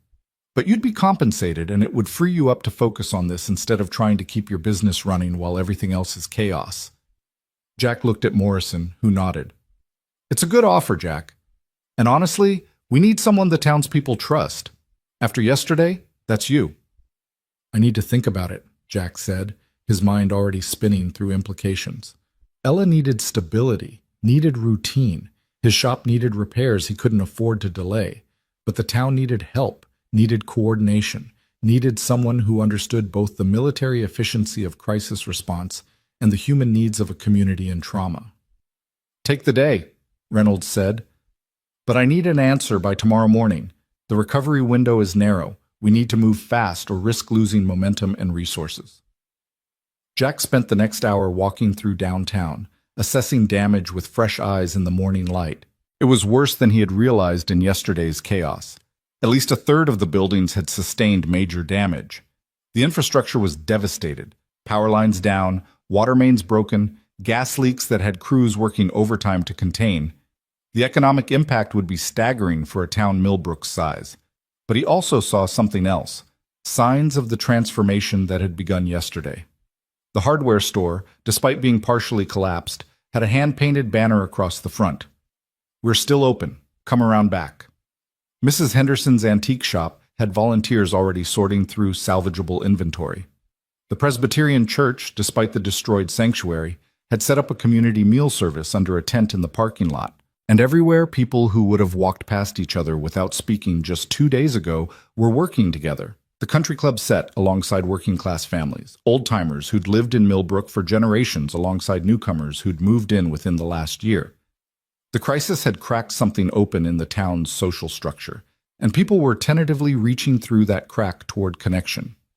"Jack!" Charlie Preston waved from where he was supervising the salvage of his inventory. The big man looked like he'd aged a decade, but there was purpose in his movements that hadn't been there before the storm. "Got a minute?" Jack detoured over, stepping carefully through the rubble. "How's it looking, Charlie?" "Bad," Charlie admitted. "Insurance will cover some of it, but I'm going to take a major hit. Might be 6 months before I can reopen properly." He paused, swallowing hard. "But I'm alive. My wife's alive. And I've been thinking a lot about yesterday, about how I treated those bikers, about the things I said about you for helping them." "Charlie, you don't have to—" "Yeah, I do," Charlie interrupted. "I was wrong, Jack. Not just a little wrong, completely, fundamentally wrong. I saw the leather and the patches and the reputation, and I decided I knew everything I needed to know. And then they saved Emma Williams's life. They saved Pastor Williams. They worked harder than anyone to help this town, and I'd called them criminals to their faces." "They understood," Jack said. "They're used to that reaction." "That's the problem, though, isn't it?" Charlie's voice carried an edge of self-directed anger. "They're used to being judged and rejected and treated like threats. And that's wrong. That's on us, on people like me who decided it was easier to fear than to understand." He looked at Jack directly. "I want to do better. I want to be better. But I don't know how." "You start by remembering yesterday," Jack said simply. "Remember how you felt when you realized you'd been wrong. Remember that feeling the next time you're tempted to judge someone based on appearances, and then you make a different choice." Charlie nodded slowly. "You make it sound simple." "It is simple," Jack replied. "Not easy, but simple. Every interaction is a choice, fear or compassion, judgment or understanding. You just have to decide which kind of person you want to be." Movement at the end of the street caught their attention. A convoy of vehicles was arriving, not military or emergency services, but civilian trucks and vans, at least a dozen of them. They pulled into the cleared parking area, and people began emerging with an organized purposefulness that suggested this wasn't a random group of volunteers. Jack felt his breath catch as he recognized the figure leading them. Ryder Jones, looking tired but determined, wearing his leather cut over a clean t-shirt. Behind him came the rest of the Hells Angels from yesterday, and behind them came more, at least 30 additional bikers, maybe more, some wearing matching cuts and others in civilian clothes, but all moving with the same sense of mission. "We came back," Ryder called out when he spotted Jack. His voice carried across the street, making heads turn. "Couldn't stay away. Figured you might need some help with the heavy lifting." Jack walked toward him in a daze, aware of the townspeople gathering, aware of cameras suddenly pointing in their direction, aware that this moment was going to be significant in ways he couldn't fully predict. "You didn't have to come back," Jack said when he reached Ryder. "Yeah, we did," Ryder replied. "Called in favors from other chapters. Hells Angels from Pittsburgh, Cleveland, Philadelphia. Called some other clubs, too. Brothers who understand what it means to be judged by patches instead of actions. Word got out about what happened here, about how this town overcame their fear and showed us respect. That matters, Jack. That matters to a lot of people who've been told they don't matter. Tommy stepped forward from the group, looking healthier than he had yesterday, his young face split by a wide grin. Plus, we brought supplies, building materials, tools, generators, food, water, everything we could gather in 12 hours. Clubs all over the Northeast contributed. We've got enough to make a real difference. Brick emerged from one of the trucks carrying a massive toolbox like it weighed nothing. Where do you need us, Jack? Jack looked at these men who'd come back, who'd brought reinforcements, who'd somehow managed to organize a major relief effort overnight. He looked at the townspeople watching with expressions ranging from amazement to gratitude to lingering uncertainty. He looked at Major Reynolds, who'd appeared from the command center with an expression that suggested she was rapidly recalculating her assessment of the situation. Everywhere, Jack said finally. We need help everywhere. What followed was organized chaos that somehow managed to be more organized than chaotic. Reynolds, after a brief consultation with her staff in Morrison, officially incorporated the motorcycle clubs into the recovery effort. The bikers were divided into work crews based on skills: construction, electrical, plumbing, general labor. They coordinated with National Guard units, with local contractors, with volunteer groups that were arriving from surrounding communities.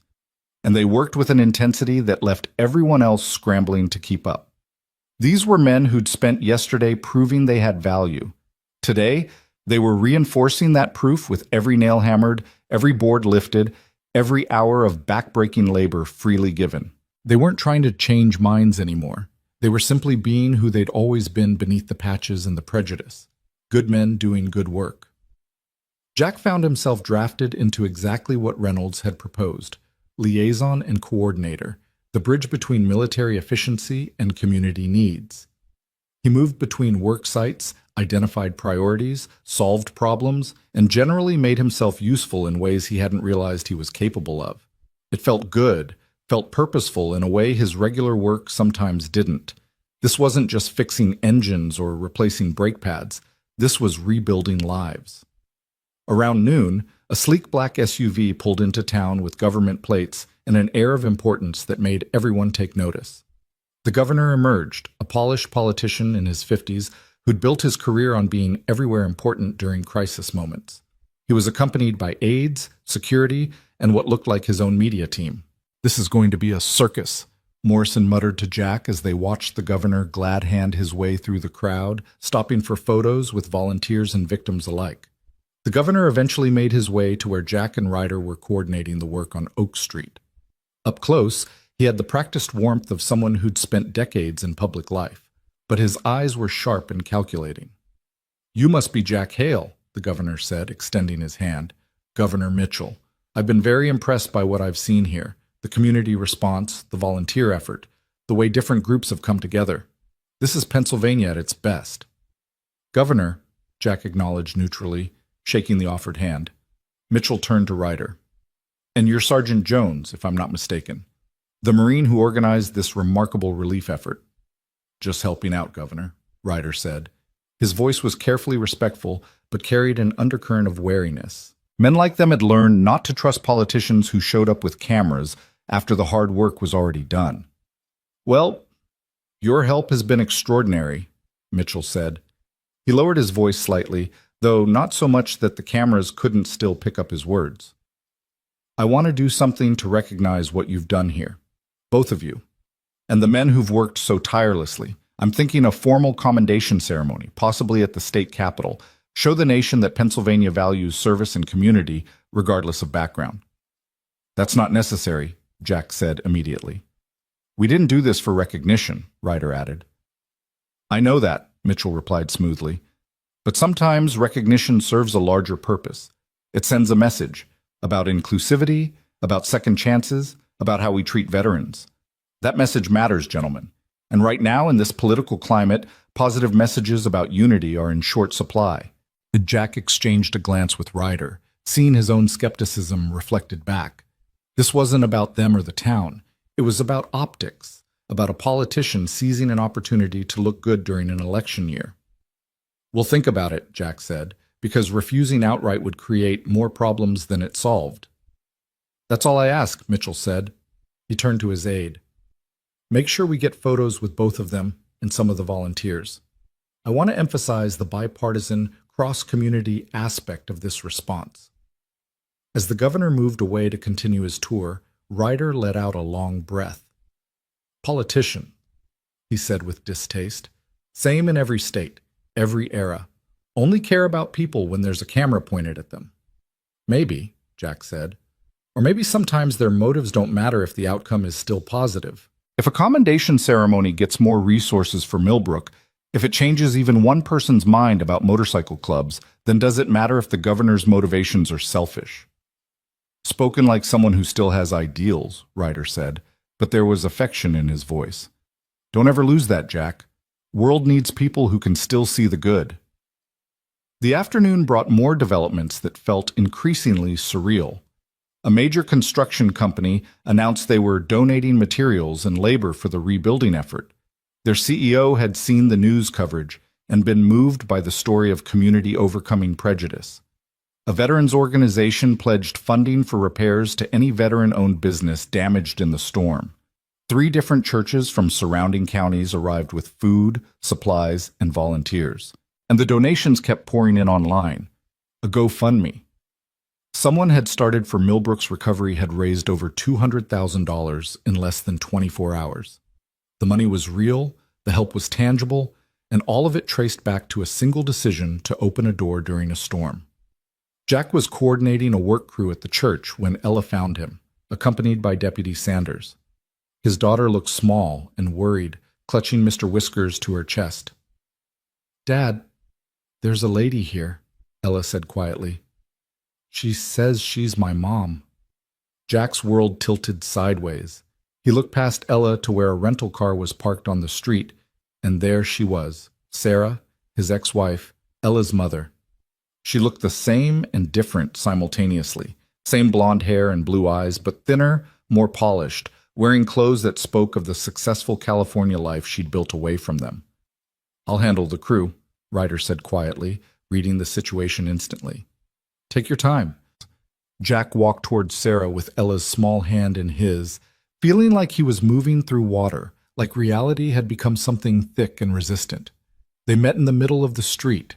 This woman he'd loved and married and divorced. This woman who'd given him the greatest gift of his life and then walked away from both of them.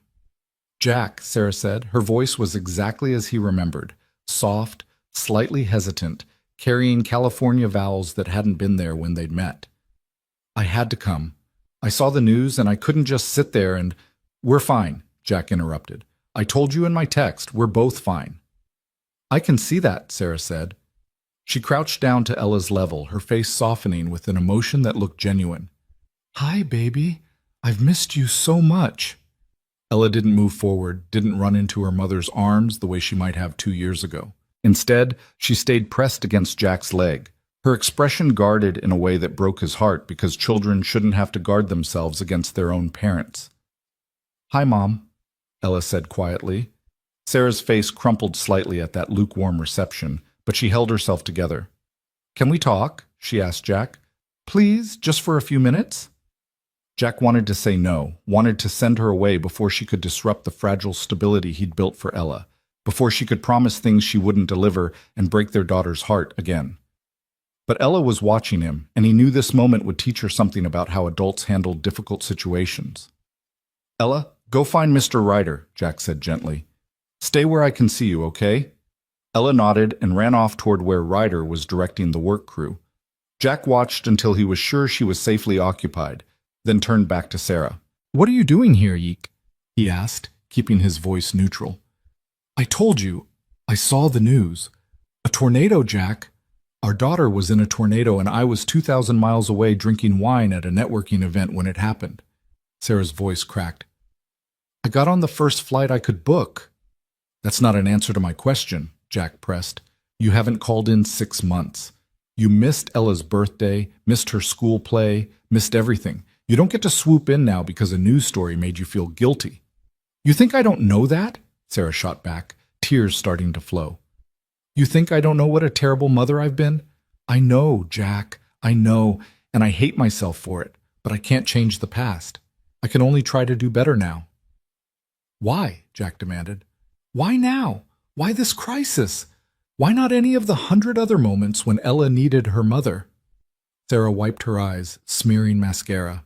Because seeing you on the news, seeing what you did, how you opened your shop to those bikers when everyone else was afraid, reminded me of why I fell in love with you. You've always been brave, always been willing to do the hard right thing instead of the easy wrong thing. And I realized that I've spent 2 years doing the opposite, taking the easy path, avoiding the hard conversations, pretending I could build a new life by just forgetting the old one. And you think one visit fixes that? Jack asked. You think showing up during a disaster makes up for 2 years of absence?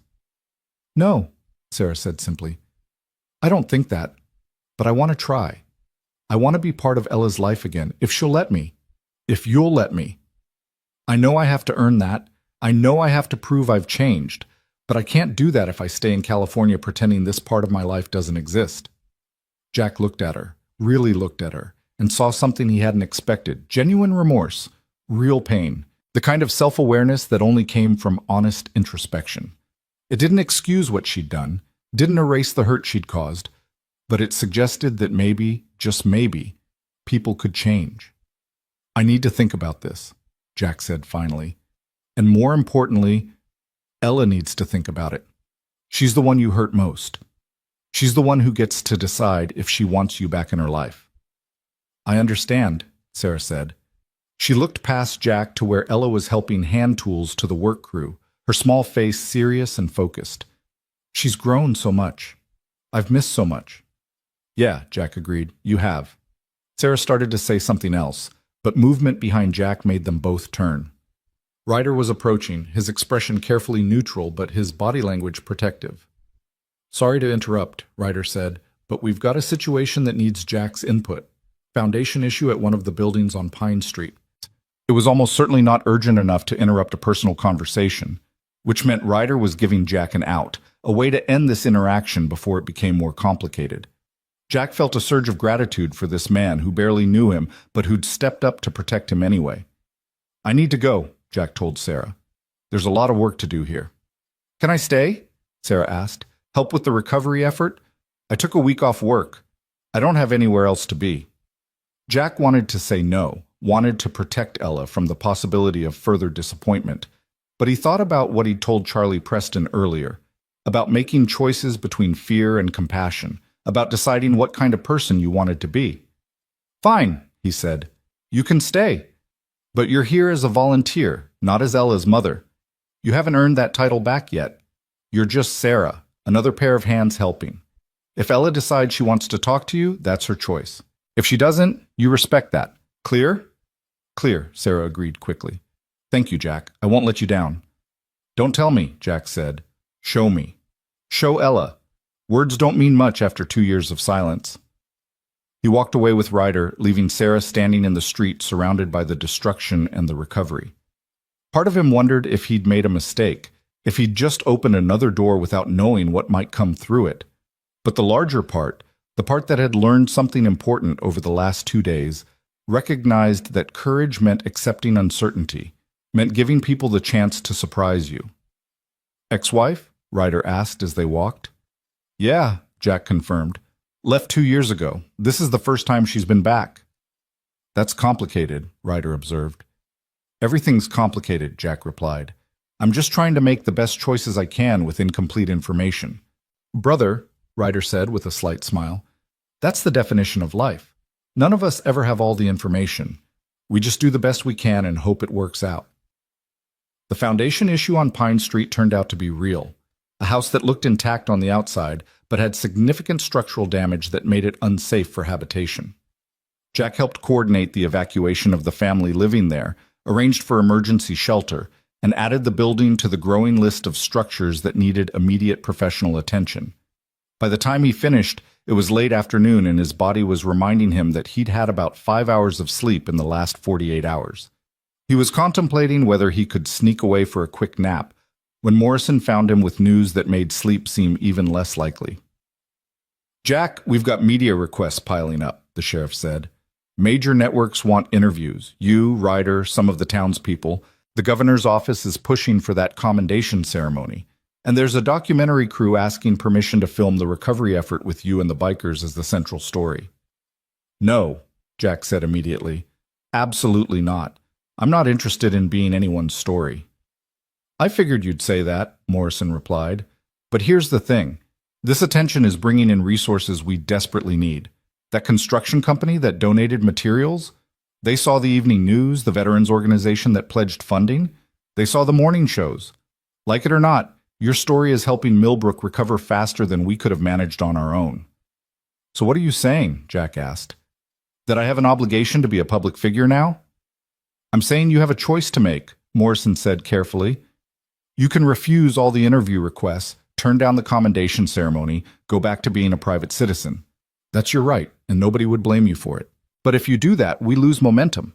The news cycle moves on, the donations slow down, and Millbrook's recovery takes longer and costs more. That's not fair, Jack protested. No, Morrison agreed. It's not, but it's reality. You made a choice that turned into something bigger than anyone expected. Now you're stuck dealing with the consequences, good and bad. Jack looked around at the town he'd lived in for most of his life, at the destruction that would take months to fully repair, at the people who were depending on resources that seemed to flow most readily when cameras were pointed in their direction. He thought about Ella, about the kind of example he was setting, about what it meant to see something through once you'd started it. One interview, he said finally. One commendation ceremony if it's quick and doesn't turn into a political circus. But I'm not becoming the poster boy for anything. And Ryder and his crew get equal billing. This story doesn't work if it's just about me. Fair enough, Morrison said. I'll coordinate with Reynolds and the governor's office. We'll try to keep it contained. That evening, as the sun set on Millbrook's second day of recovery, Jack found himself sitting on the curb in front of his shop with Ella on one side and Ryder on the other. The street was quieter now. Work crews had broken for dinner, volunteers were settling into temporary housing, and the controlled chaos of the day had given way to exhausted stillness. Sarah sat nearby, but not too close, respecting the boundaries Jack had set. She'd spent the day working with a food distribution team, handing out meals and supplies to affected families. To her credit, she hadn't pushed for more interaction with Ella, hadn't tried to force a reunion that their daughter clearly wasn't ready for. She'd just been present, working, showing through actions instead of words.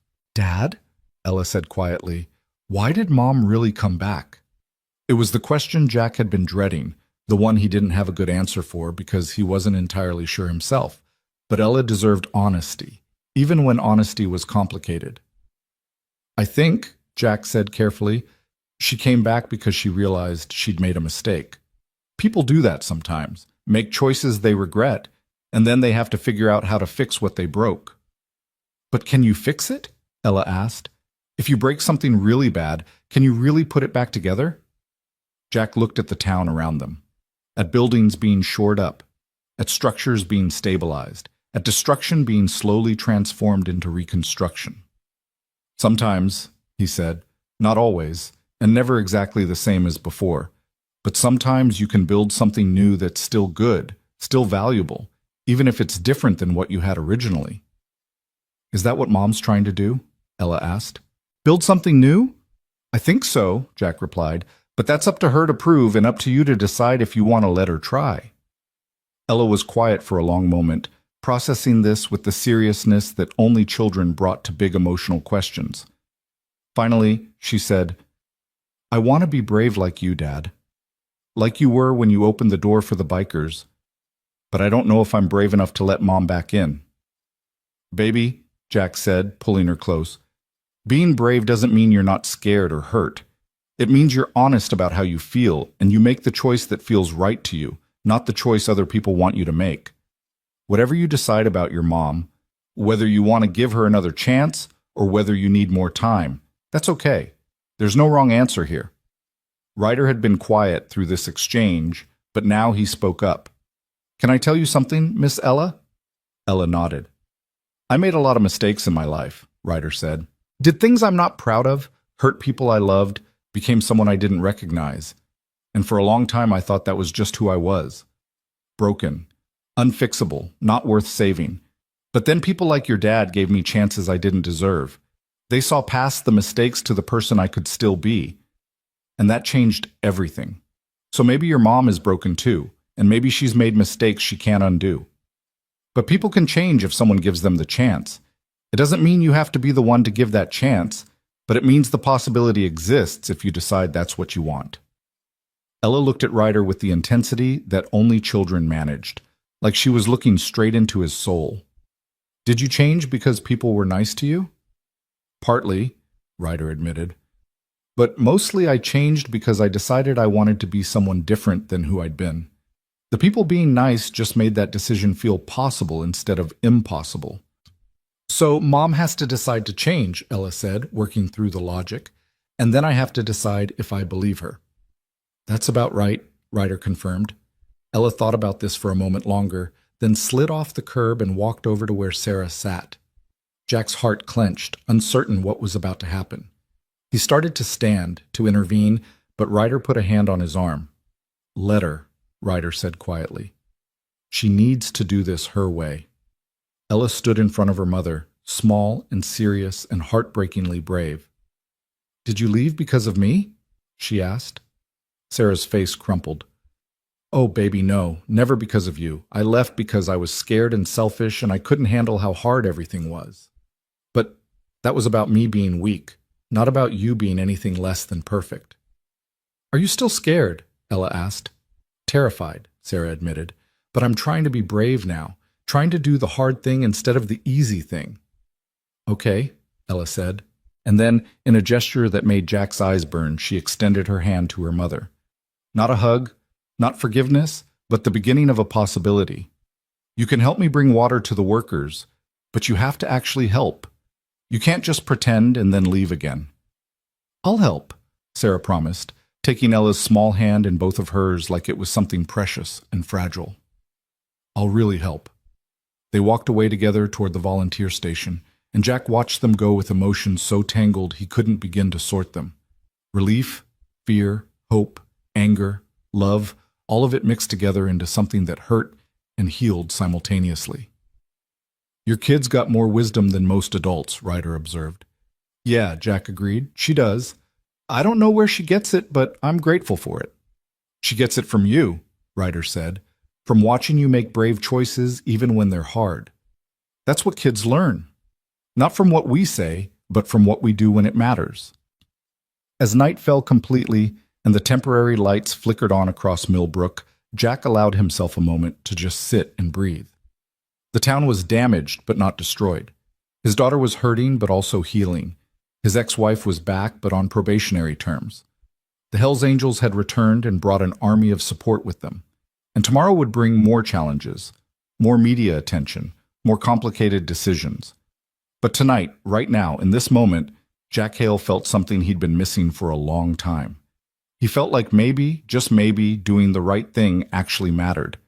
That opening doors instead of locking them, choosing compassion instead of fear, seeing people instead of labels. Maybe all of that actually made a difference in the world. Thank you, Jack said to Ryder, for coming back, for bringing help, for everything. Brother, Ryder replied, I think we're past thank yous.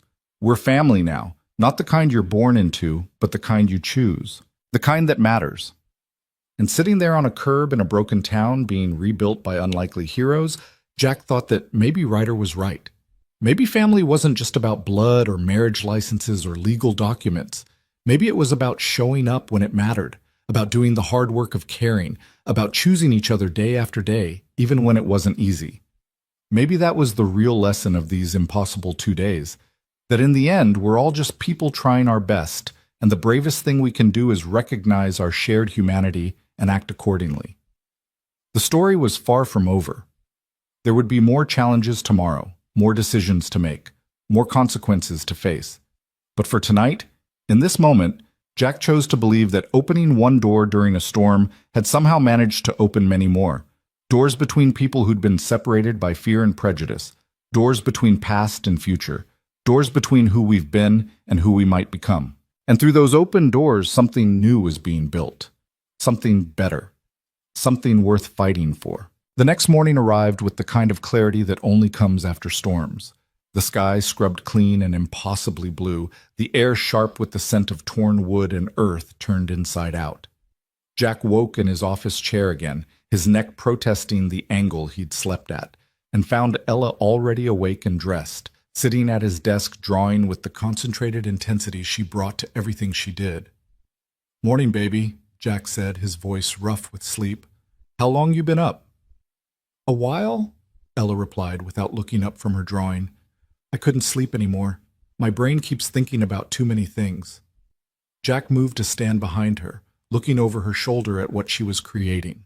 It was another picture of the motorcycles, but this time the drawing included more detail.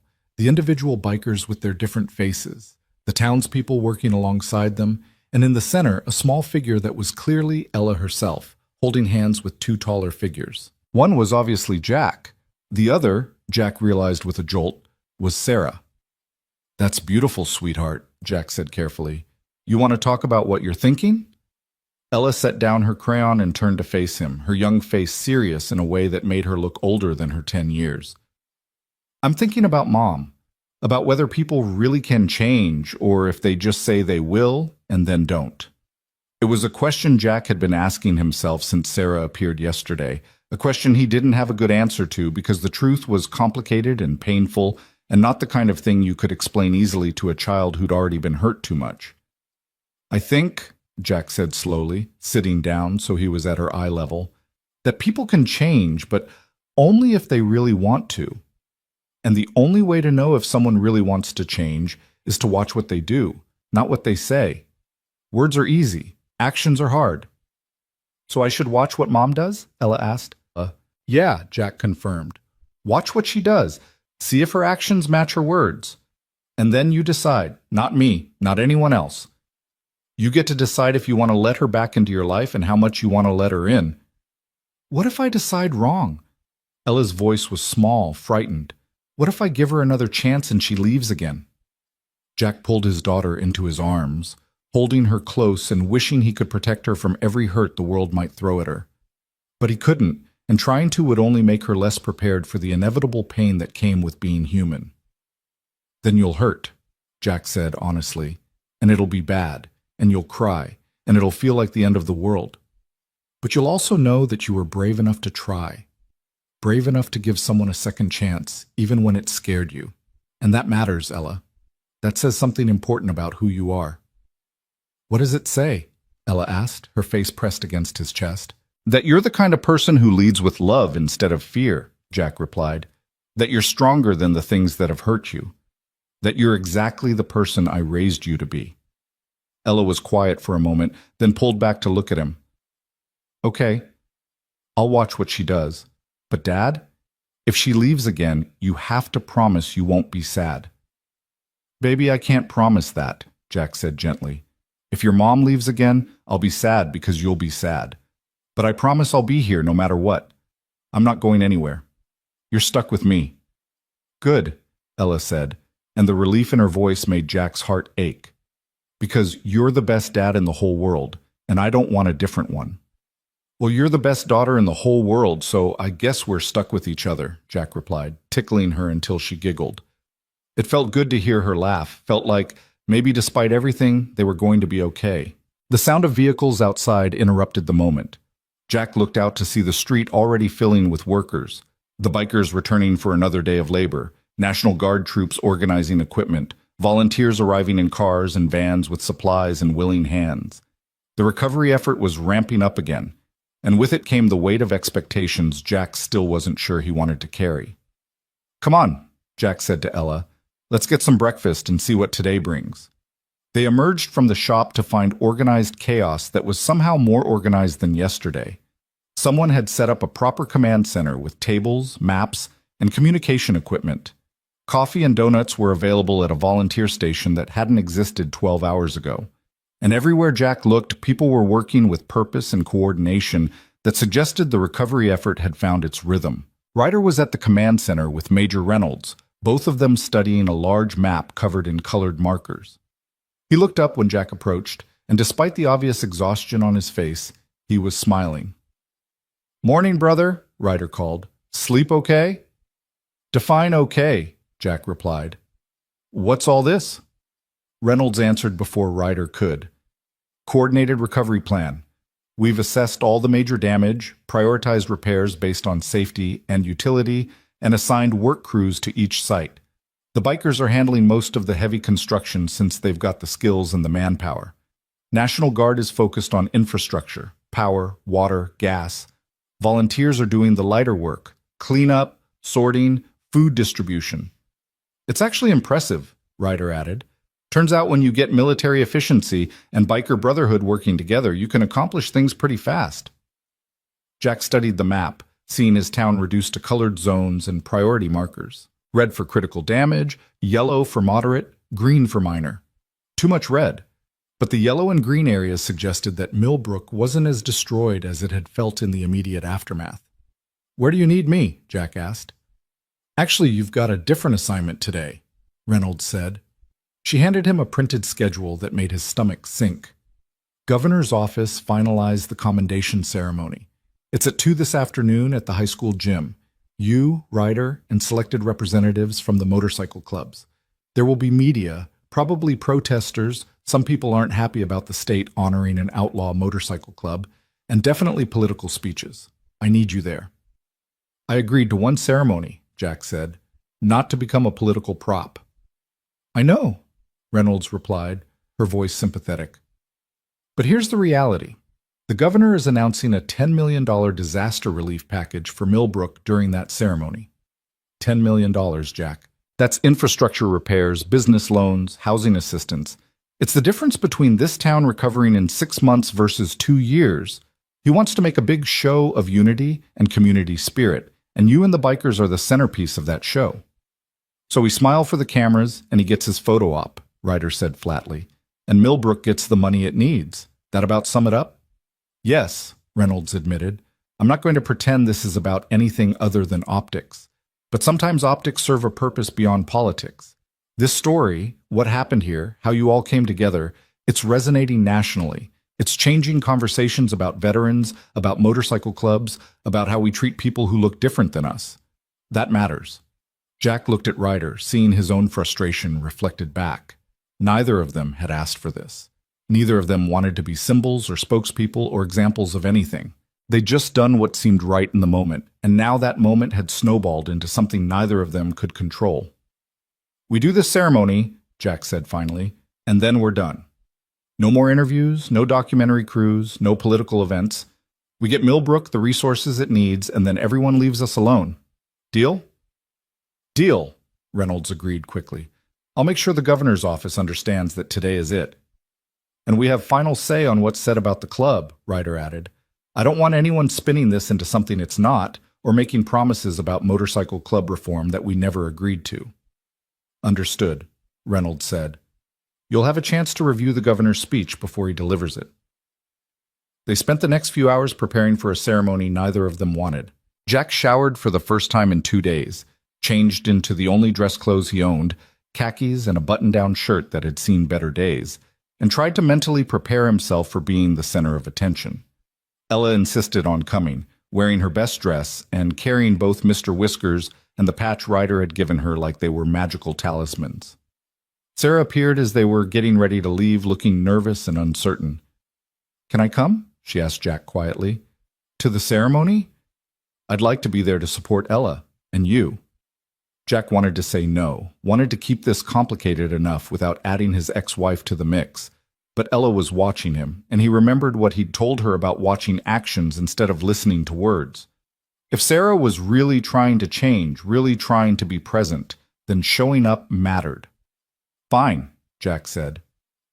But you're there as a spectator, not as family. Let's be clear about that. Crystal clear, Sarah agreed. Thank you, Jack.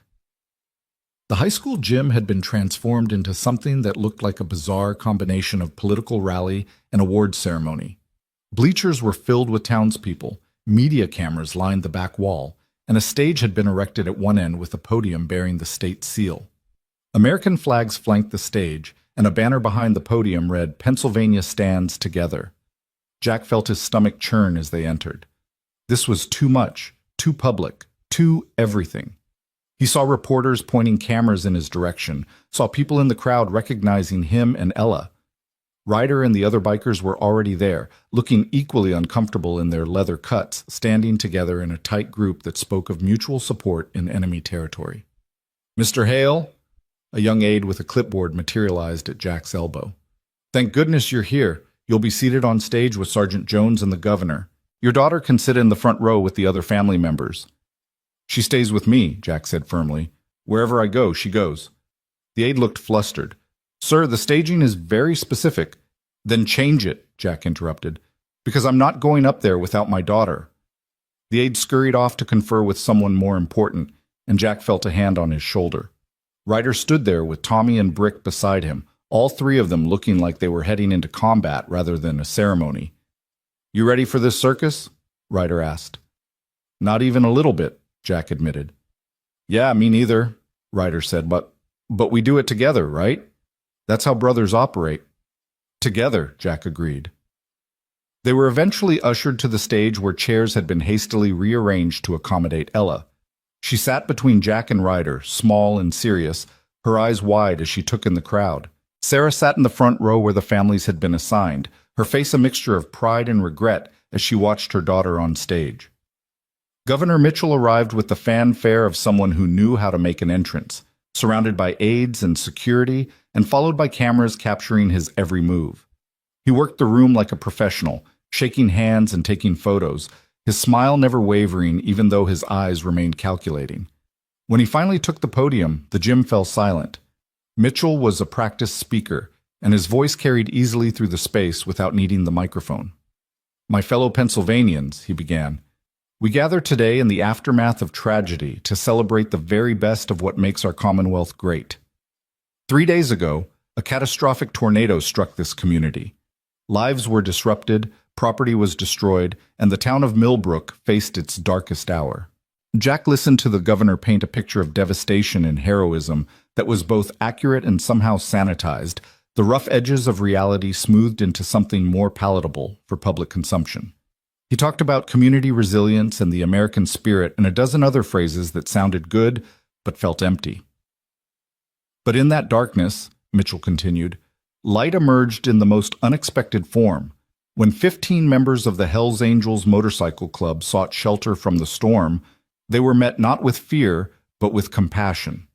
Jack Hale, a decorated Marine veteran and small business owner, made a choice that would change this town forever. He opened his door. The crowd applauded, and Jack felt his face heat with embarrassment. This was exactly what he'd been afraid of, being turned into a symbol, having a complex decision reduced to a soundbite, being held up as an example when all he'd done was what any decent person should do. Mitchell went on detailing the rescue efforts, the bikers' return with reinforcements, the way the community had come together. He made it sound inspiring and patriotic and healing, which Jack supposed it was, but it was also messy and complicated and born of fear and prejudice being confronted head-on. "Today," Mitchell said, building to his conclusion, "I'm honored to announce a $10 million disaster relief package for Millbrook.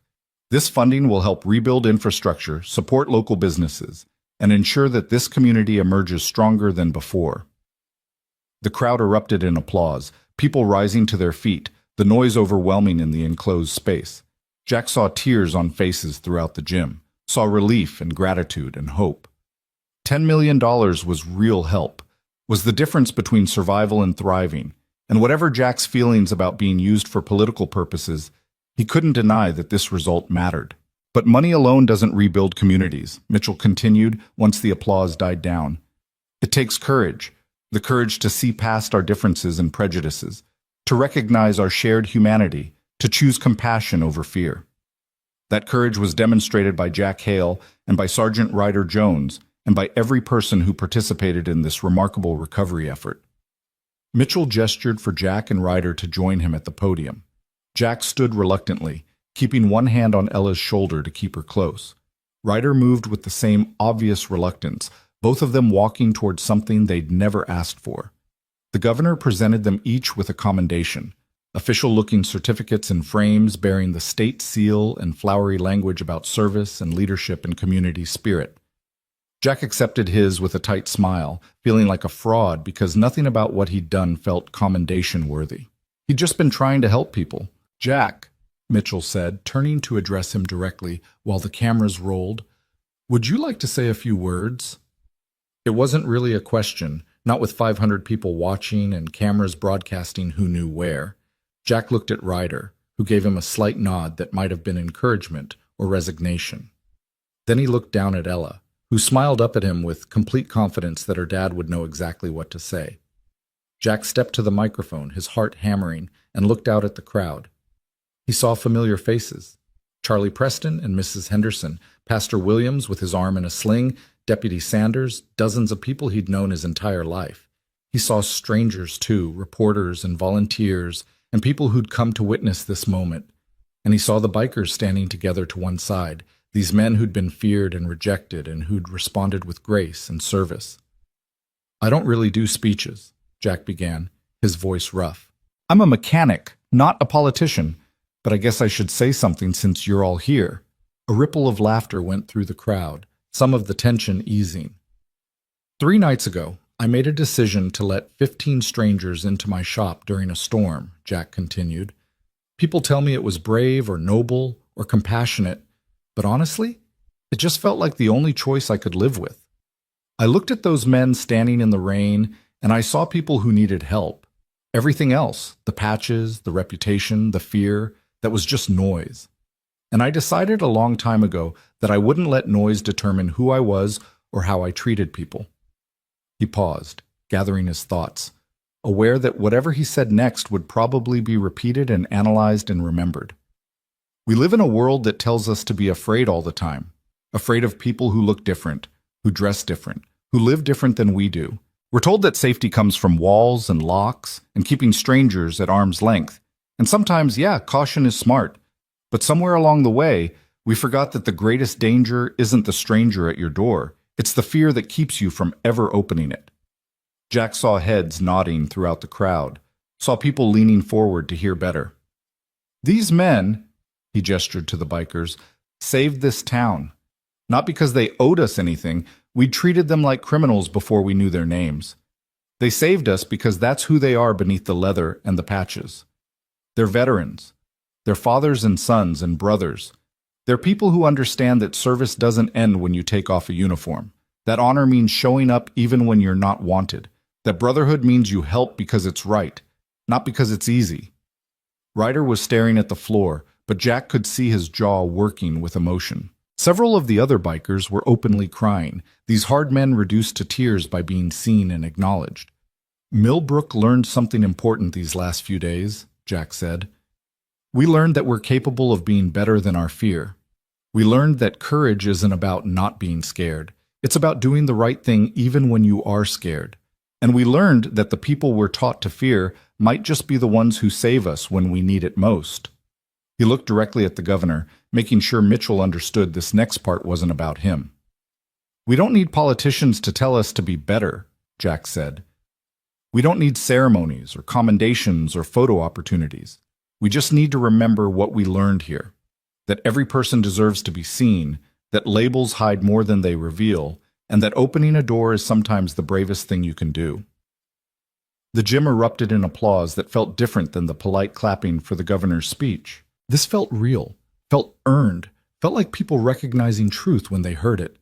Jack stepped back from the microphone, done with public speaking possibly forever, and found Ella wrapping herself around his legs in a fierce hug. "That was perfect, Dad," she whispered.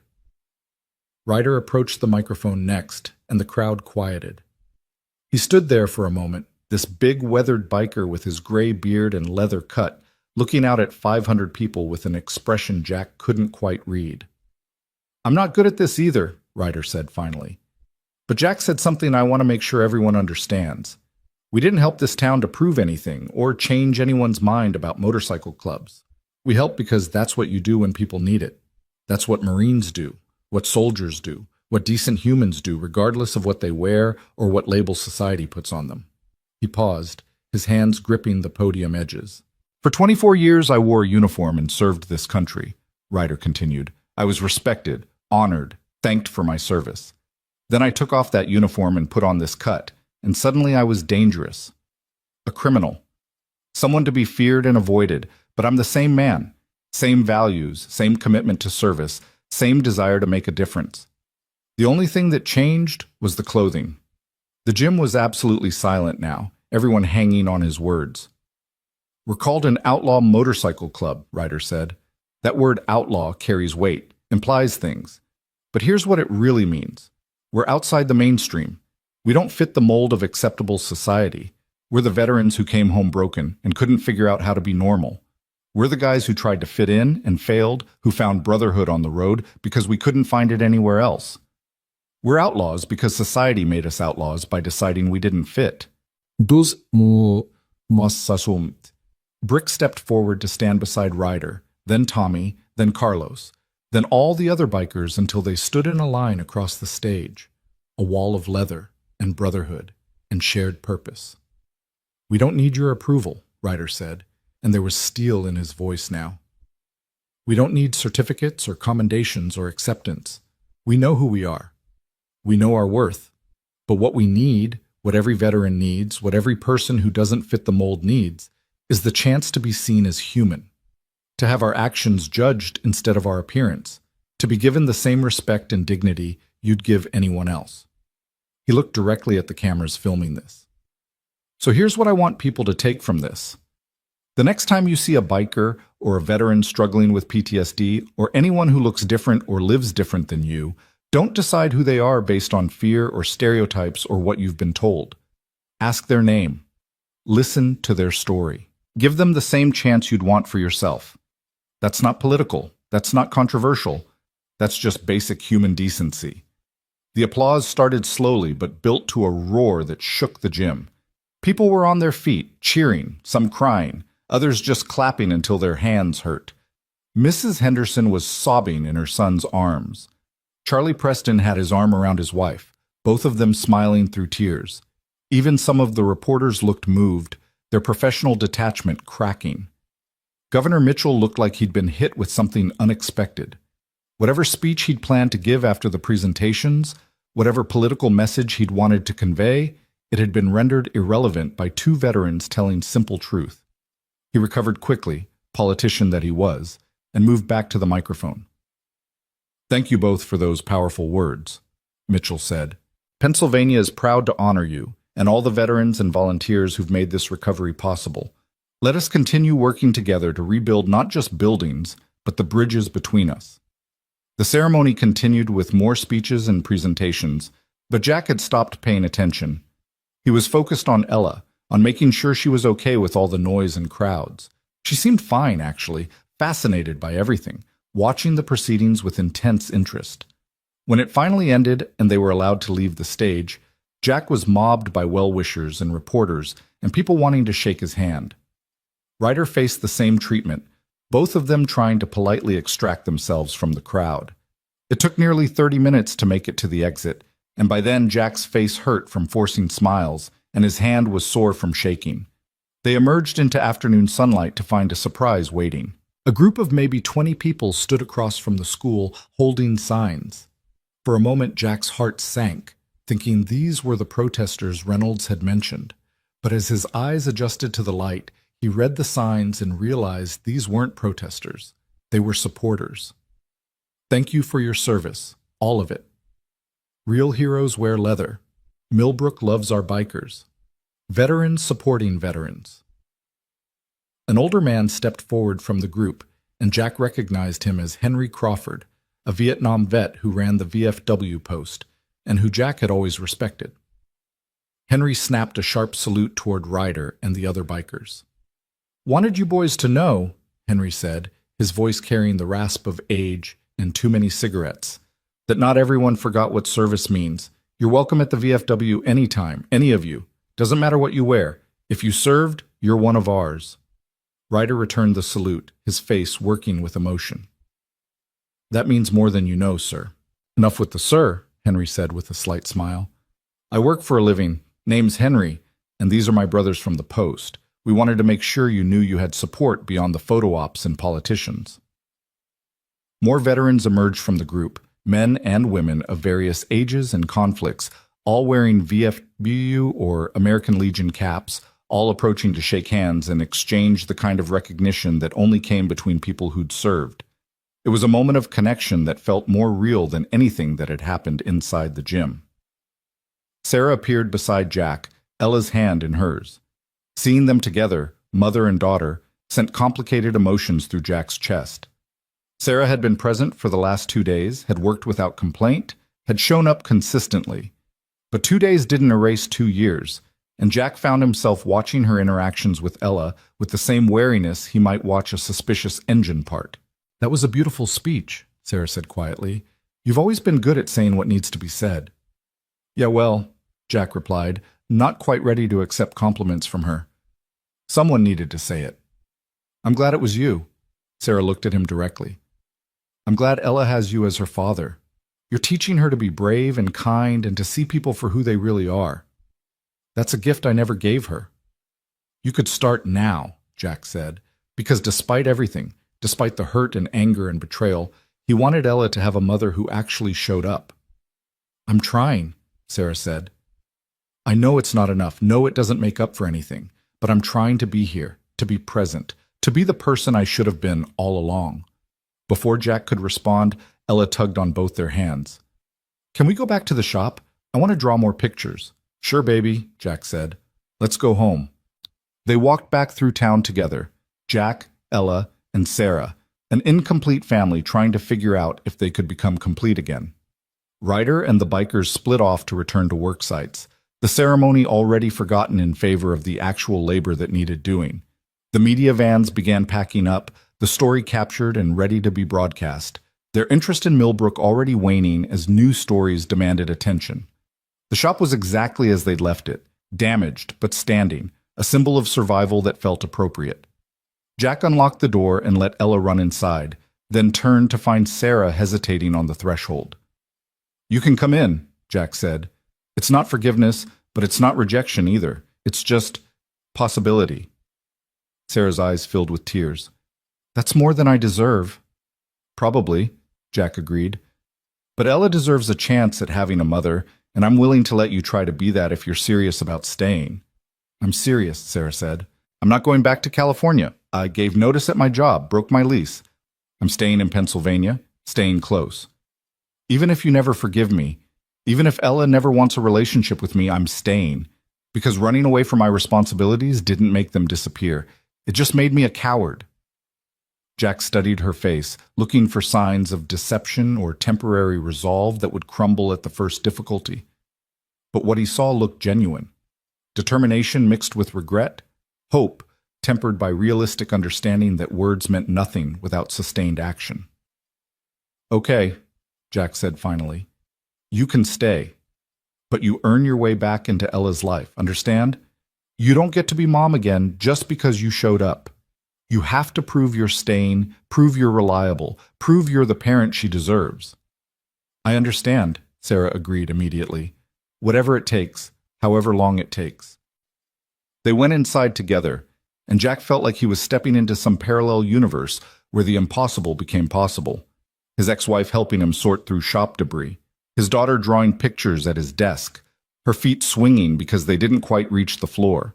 His town outside being rebuilt by unlikely heroes who'd proven that courage came in unexpected packages. The afternoon stretched into evening with the comfortable rhythm of simple work. They cleared damaged inventory, swept floors, organized tools. Sarah proved surprisingly useful, asking questions about what to keep and what to discard, following Jack's instructions without complaint. Ella moved between them, helping where she could, slowly relaxing into the strange new dynamic of having both parents present. Around dinner time, a knock at the bay door opening interrupted them. Tommy stood there with a huge grin on his face and Brick behind him carrying enough food to feed an army. "Brought dinner," Tommy announced. "Figured you might be tired of canned soup and granola bars." They'd brought actual meals, burgers and fries from a restaurant in the next town over, fresh salads, cookies that were still warm. Jack hadn't realized how hungry he was until the smell hit him, his stomach reminding him that he'd barely eaten in 3 days.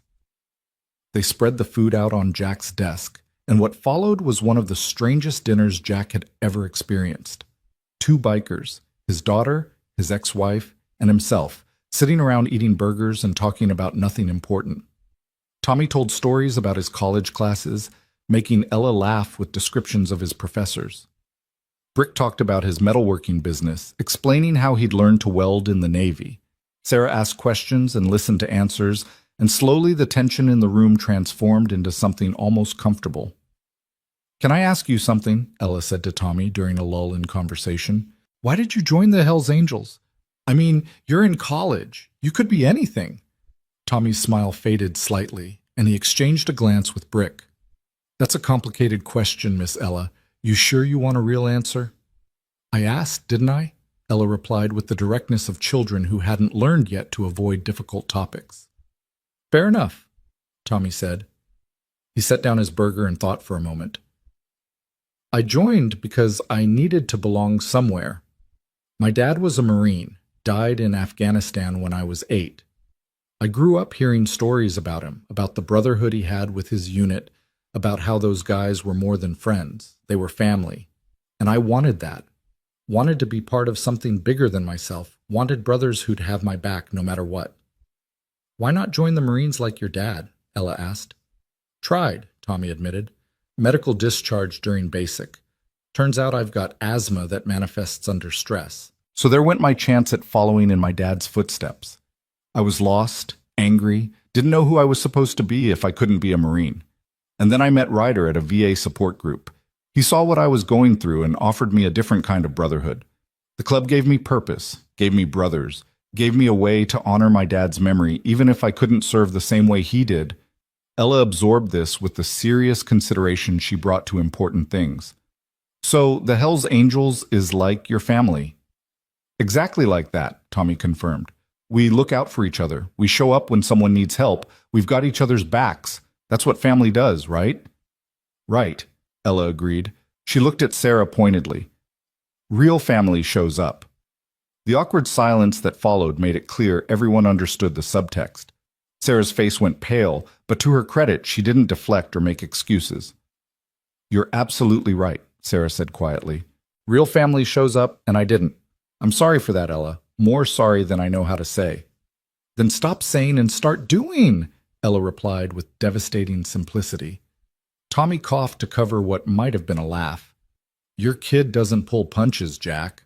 "No," Jack agreed, pride and sadness mixing in his chest. "She doesn't. Learned that the hard way." They finished dinner with lighter conversation, carefully avoiding topics that hurt too much. When Tommy and Brick finally left, promising to return in the morning for another day of work, Jack felt the exhaustion of the last few days crash over him like a wave.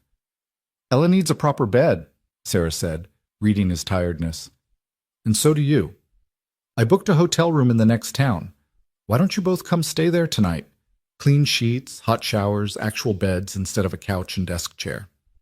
Jack's first instinct was to refuse, to maintain distance and boundaries. But then he looked at Ella's face and saw hope mixed with hesitation, saw his daughter wanting to believe this was real, but afraid to trust it. "Okay," Jack said. "One night, but separate rooms. You've got yours. We'll get our own." "Of course," Sarah agreed quickly. "Whatever makes you comfortable." They locked up the shop and drove in separate cars to the hotel, a mid-range place that catered to business travelers, and had somehow escaped the storm's destruction. Sarah had booked a suite with 2 bedrooms, and after some negotiation, Jack agreed that he and Ella would take one bedroom while Sarah took the other. The shower was everything Jack had dreamed about for 2 days. Hot water that actually had pressure, soap that cleaned instead of just moved dirt around, privacy and quiet, and 20 minutes where nobody needed him for anything. When he emerged, clean and wearing fresh clothes Sarah had somehow thought to buy, he felt almost human again. Ella had already showered and was in bed in a room that wasn't destroyed or damaged or temporary, tucked under clean sheets with Mr. Whiskers beside her. Sarah sat in a chair nearby, reading a book she'd brought, and the whole scene was so domestic and normal that Jack felt disoriented. "I'll stay until she falls asleep," Sarah said quietly, "if that's okay." Jack nodded, too tired to argue or analyze whether this was wise. He collapsed onto the other bed in the room and was asleep before his head fully settled into the pillow. He woke in darkness to the sound of quiet crying. For a moment, Jack was disoriented, unsure where he was or what was happening. Then he heard Sarah's voice, soft and broken. "I'm so sorry, baby. I'm so sorry I left you. I'm sorry I wasn't there for your birthdays and your school plays and all the nights you needed your mom, and I was 1,000 miles away being selfish. I'm sorry I let fear make me weak. I'm sorry I didn't fight harder to be the mother you deserved." "Mom?" Ella's sleepy voice answered. "Why are you crying?" "Because I realized what I lost," Sarah said through tears, "and I'm scared I can't get it back. I'm scared you'll never forgive me, and I wouldn't blame you because I don't forgive myself." There was a long pause, then Ella said something that made Jack's heart stop. "Dad says people can change if they really want to. He says you have to watch what they do, not what they say. So I'm watching you, Mom. I'm watching to see if you're really staying or if you're just visiting until something better comes along." "I'm staying," Sarah promised. "I'm really staying. I'll prove it to you, Ella. However long it takes, I'll prove it." "Okay," Ella said. "But Mom, if you leave again, I don't think I can let you come back a third time. My heart can't break that many times." Jack lay in the darkness, listening to his 10-year-old daughter articulate boundaries that most adults struggled to enforce, listening to his ex-wife promise things she'd broken before, and wondering if he was making a terrible mistake by allowing this. But then he remembered his own words from earlier, that courage meant doing the right thing even when it scared you, that opening doors was sometimes the bravest choice. So he chose to keep the door open, to let possibility exist alongside doubt, to give Sarah the chance to prove she'd changed while protecting Ella from being hurt again if she hadn't. It wasn't forgiveness, it wasn't trust, but it was a start, which was more than they'd had 3 days ago. As sleep finally reclaimed him, Jack's last thought was that everything, the storm, the bikers, the rescue, the ceremony, Sarah's return, was somehow connected by the same thread. The thread of choosing courage over fear, compassion over judgment, possibility over certainty. And maybe that was enough. Maybe that was everything. Morning came with the gentle persistence of sunlight filtering through hotel curtains, and Jack woke to find Ella already awake and sitting cross-legged on the bed, watching him with an expression that reminded him so much of her mother from years ago that his chest tightened.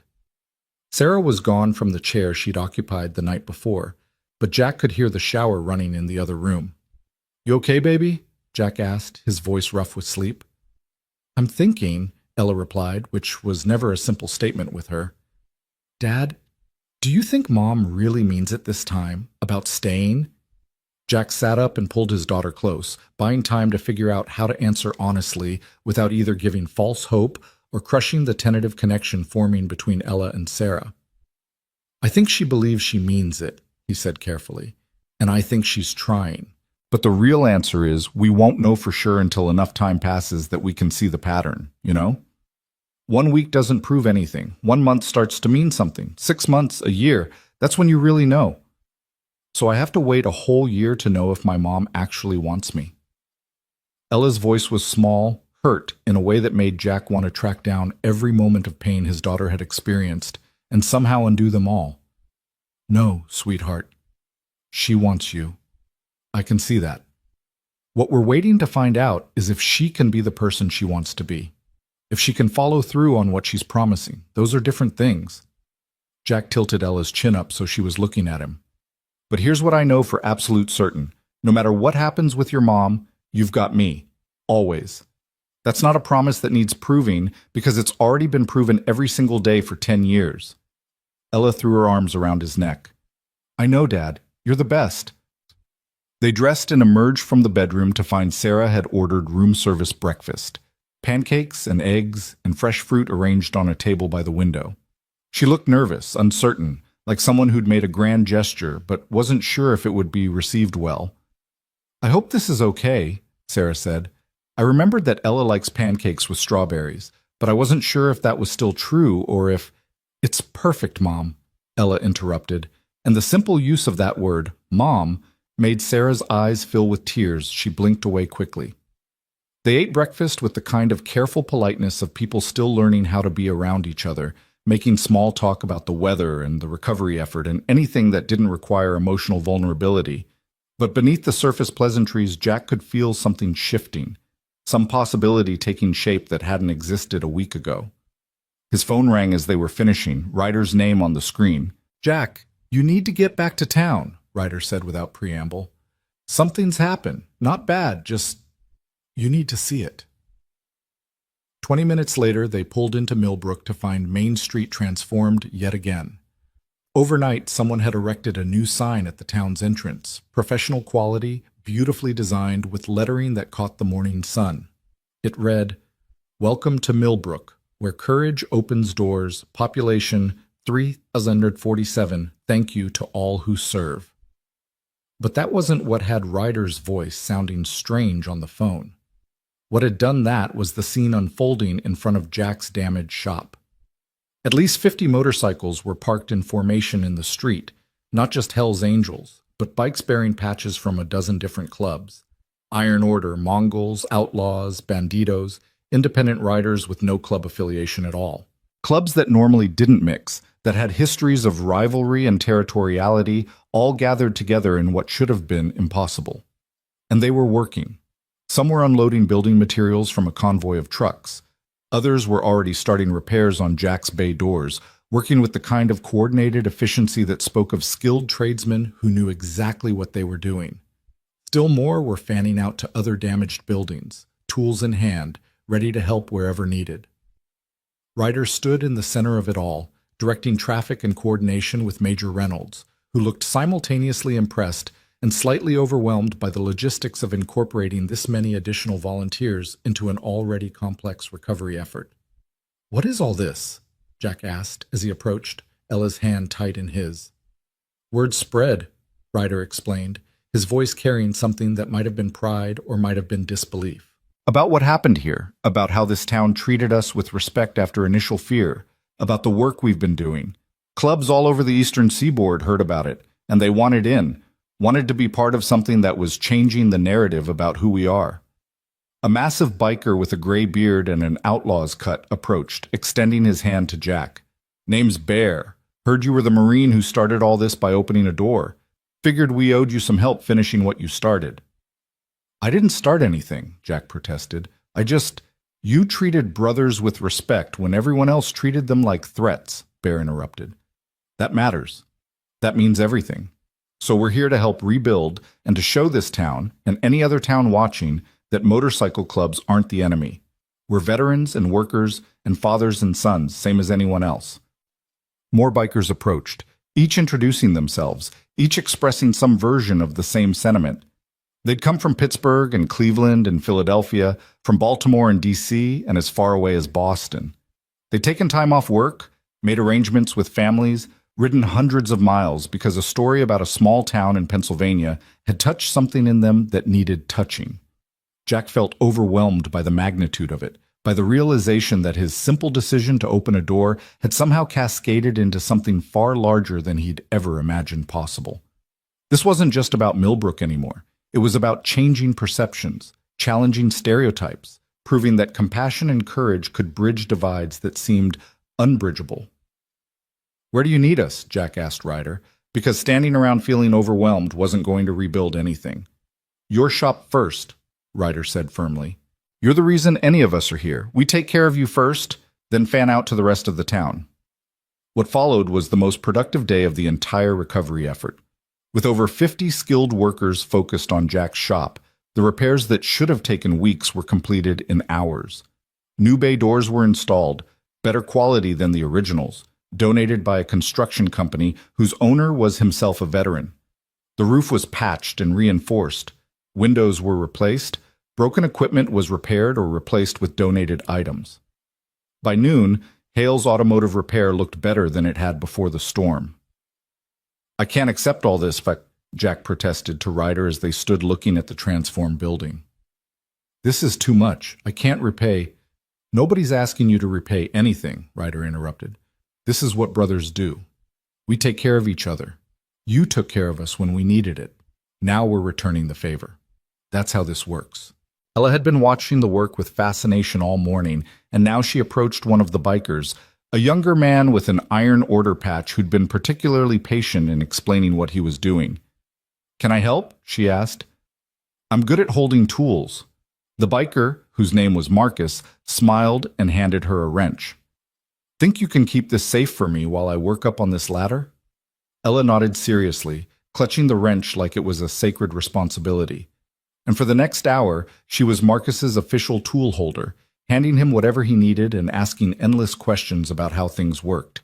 Jack watched his daughter interact with these men who the world had taught her to fear, watched her see past the leather and patches to the humans beneath, and felt a fierce pride that had nothing to do with her academic achievements or artistic talents and everything to do with her open heart. Sarah had stayed too, working alongside other volunteers to provide water and food to the workers.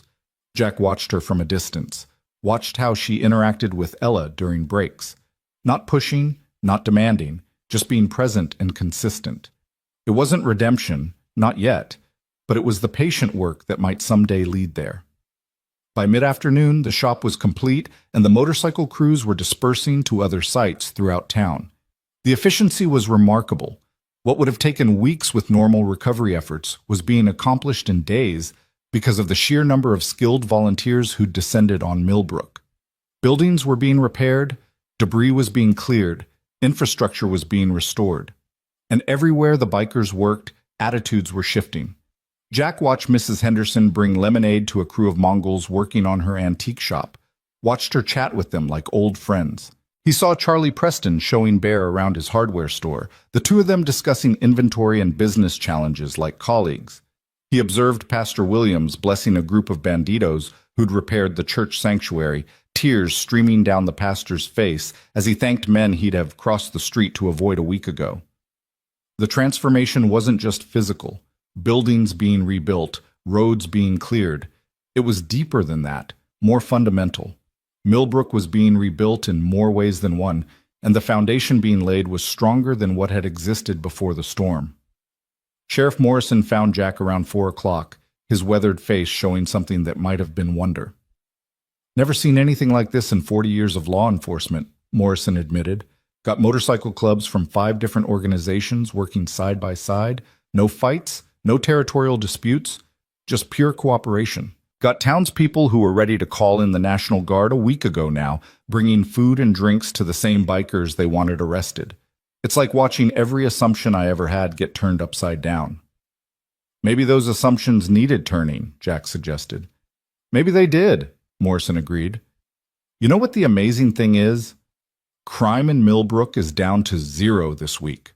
With all these bikers in town, dozens of them, from clubs with serious reputations, we haven't had a single incident. Not one fight, not one theft, not even a noise complaint. They've been nothing but respectful and helpful." "Because they're people, Tom," Jack said. "People who happen to ride motorcycles and wear patches. That doesn't make them criminals any more than wearing a badge automatically makes someone a good cop." Morrison winced. "Point taken. I'm learning, Jack. We all are." As evening approached, Ryder called a meeting of all the club representatives in the high school parking lot. Jack was invited, though he felt like an outsider among these men who shared a culture and brotherhood he could observe but never fully understand.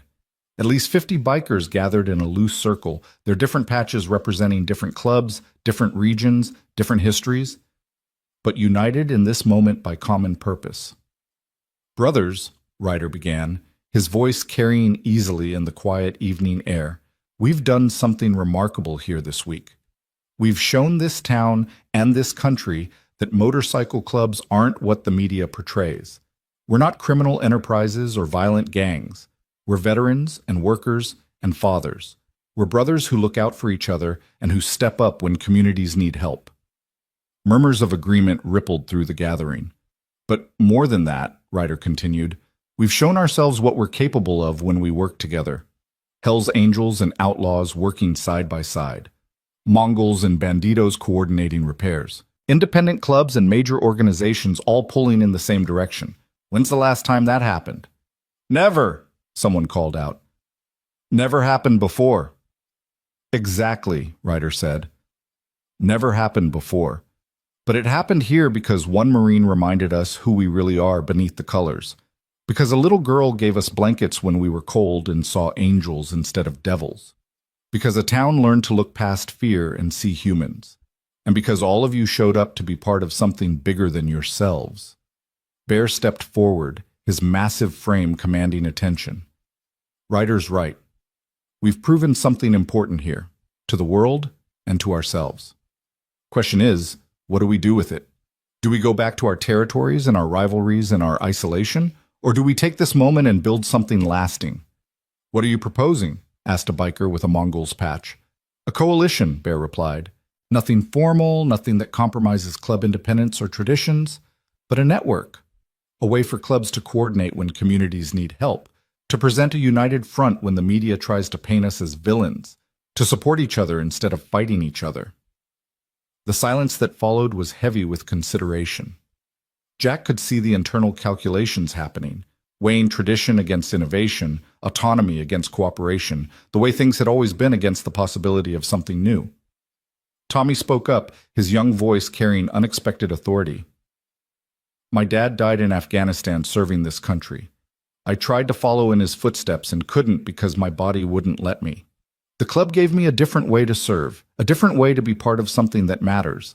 But if we're really about service, really about brotherhood, then shouldn't we be serving the broader community too? Shouldn't we be showing people what we've shown Millbrook, that we're forces for good when given the chance? More murmurs, these ones thoughtful rather than reactive. I'm not saying we all become best friends, Bear continued. I'm not saying we forget history or pretend differences don't exist. But I'm saying that what happened here this week changed something fundamental. It gave us a glimpse of what's possible when we focus on what unites us instead of what divides us. Seems like a waste to just let that fade away. Jack found himself stepping forward without planning to, without being asked to speak. Can I say something? He asked. Every eye turned to him, 50 battle-hardened bikers giving him their complete attention. I'm not part of your world, Jack began. I don't ride, I'm not in a club. I don't fully understand your culture or your codes. But I know what I saw this week. I saw men who'd been written off by society prove they had more honor and courage than anyone who judged them. I saw brotherhood that transcended club colors and patched territories. I saw service that didn't ask for recognition or reward. And most importantly, I saw what happens when people choose to be better than their circumstances, better than their reputations, better than what the world expects of them. He paused, gathering his thoughts. You don't need my permission or my input about what you do next, Jack continued. But if you're asking whether what happened here matters, whether it's worth building on, I think the answer is obvious. You changed this town. You changed how people think about motorcycle clubs. You changed how I think about courage and community and what it means to serve. That's not small. That's everything. So yeah, build something lasting. Show the world that this wasn't a one-time thing, that this is who you really are. Because if you can do that, if you can sustain this kind of cooperation and service, then you're not just rebuilding buildings. You're rebuilding the entire narrative about who you are and what you represent. The silence that followed was profound. Then riders started a slow clap that others joined until the parking lot echoed with applause that felt more like affirmation than celebration. The Marine has spoken, Ryder said with a slight smile. I move we form the Veterans Motorcycle Coalition. Informal, flexible, focused on community service and mutual support. All in favor? The response was overwhelming. Hands raised, voices calling agreement, bikers from rival clubs nodding at each other in acknowledgement of a shared purpose that superseded old grudges. Motion carries, Bear said. We'll work out details over the next few months. Communication networks, coordination protocols, dispute resolution. But the foundation is laid here, tonight, because of what Millbrook taught us. As the meeting dispersed and bikers began preparing for departures, some leaving tonight, others staying a few more days to finish projects, Jack felt Ryder's hand on his shoulder. You did this, Ryder said quietly. All of this traces back to you opening a door. I just let some cold people inside, Jack protested. Everything else was you guys. No, Ryder said firmly. Everything else was a response to being treated with dignity. You set the tone, Jack. You showed us we still mattered, still had value, still could make a difference. We just lived up to what you already believed about us. So what happens now, Jack asked. You all leave and things go back to normal? Nothing's going back to normal, Ryder replied. Normal was broken. That's what the storm showed us. What comes next is something new, something better. For Millbrook, for the clubs, for everyone who is part of this. We're building toward different, toward better, and different is good. Ella appeared, tired but happy, her clothes dirty from a day of helping and her face flushed with the kind of contentment that came from purposeful work. Dad, Marcus said I was the best tool holder he ever had. He gave me this. She held up a patch, not a club patch, but a simple design showing a wrench and the words honorary mechanic. That's quite an honor, Jack said seriously. I know, Ella replied. He said anyone who works as hard as I did today deserves recognition. She looked up at Ryder. Mr. Ryder, are you leaving soon? Tomorrow morning, Ryder confirmed. Time to get back to regular life, but I'll visit Miss Ella. That's a promise. Good, Ella said, because you're part of our family now, and family visits. Ryder's eyes went suspiciously bright. Yes, ma'am, family visits. That night they returned to the hotel, Jack and Ella and Sarah, this strange configuration of family that was still finding its shape. Over dinner in the hotel restaurant, Sarah did something Jack hadn't expected. She pulled out a folder of papers and set them on the table. These are apartment listings, Sarah explained, in Millbrook and the surrounding area. I meant what I said about staying. I've already started looking for a place for a job at the hospital here. They're hiring nurses, and I'm qualified. I'm not asking to move back in with you, Jack. I know that ship has sailed. But I'm asking to be close, to be present, to be the mother Ella deserves, even if I'm not your wife anymore. Jack looked at the listings. Modest apartments, reasonable rents, serious research that suggested Sarah had thought this through beyond an emotional impulse. What about your life in California? He asked. Your job, your friends, everything you built there. It was a life built on running away from my problems, Sarah said, from my responsibilities, from my failures, from the hard work of being a parent and a partner. I don't want to run anymore. I want to run toward something instead of away from it. Toward being the person I should have been, toward a relationship with my daughter, toward maybe earning back some tiny fraction of what I threw away. Ella had been listening to this exchange with the intensity she brought to important things. Mom, she said carefully, if you stay, and if you get an apartment here, can I visit sometimes? Baby, you can visit whenever you want, Sarah said, her voice thick with emotion. I would love nothing more than having you visit, having you in my life in any way you'll allow. But you have to actually be there when you say you will, Ella continued, and you can't make promises you can't keep. And you have to understand that Dad comes first because Dad has always been there. I understand completely, Sarah agreed. Your father is an amazing man and an incredible parent. I'm not trying to take anything away from what he's given you. I'm just trying to add to it, if you'll let me. Jack watched his daughter process this, watched her weigh risks and possibilities with the maturity that shouldn't belong to someone so young. Finally, Ella nodded. Okay, you can stay, but I'm still watching to see if you mean it. Fair enough, Sarah said. I'll prove it, Ella. However long it takes. The week that followed fell into a rhythm that felt almost normal, though normal meant something different than it had before the storm. The bikers gradually departed in groups, heading back to their regular lives but staying in touch through the newly formed coalition. The National Guard began packing up as professional contractors took over the remaining heavy work. Media attention faded as newer stories captured the news cycle's fickle interest. But the changes that had been seeded during those intense days of crisis and recovery continued to grow. The new sign at Millbrook's entrance became a point of pride, townspeople posing for photos beneath it, visitors commenting on the message of courage and service. Mrs. Henderson's antique shop reopened with a new section dedicated to motorcycle memorabilia, a small but significant acknowledgement of the men who'd saved her business and possibly her life. Charlie Preston's hardware store became an unofficial gathering place for veterans of all kinds, with a corner reserved for bikers to meet and a bulletin board advertising motorcycle-friendly events. Pastor Williams incorporated into his sermons themes of not judging by appearances, of seeing the divine in unexpected places, of courage that opens doors instead of locking them. And Jack's shop became something more than just an automotive repair business. It became a symbol, a place where the story had started and where its echoes continued to resonate. Customers came from surrounding towns not just for repairs, but to see the place where a single choice had cascaded into something transformative.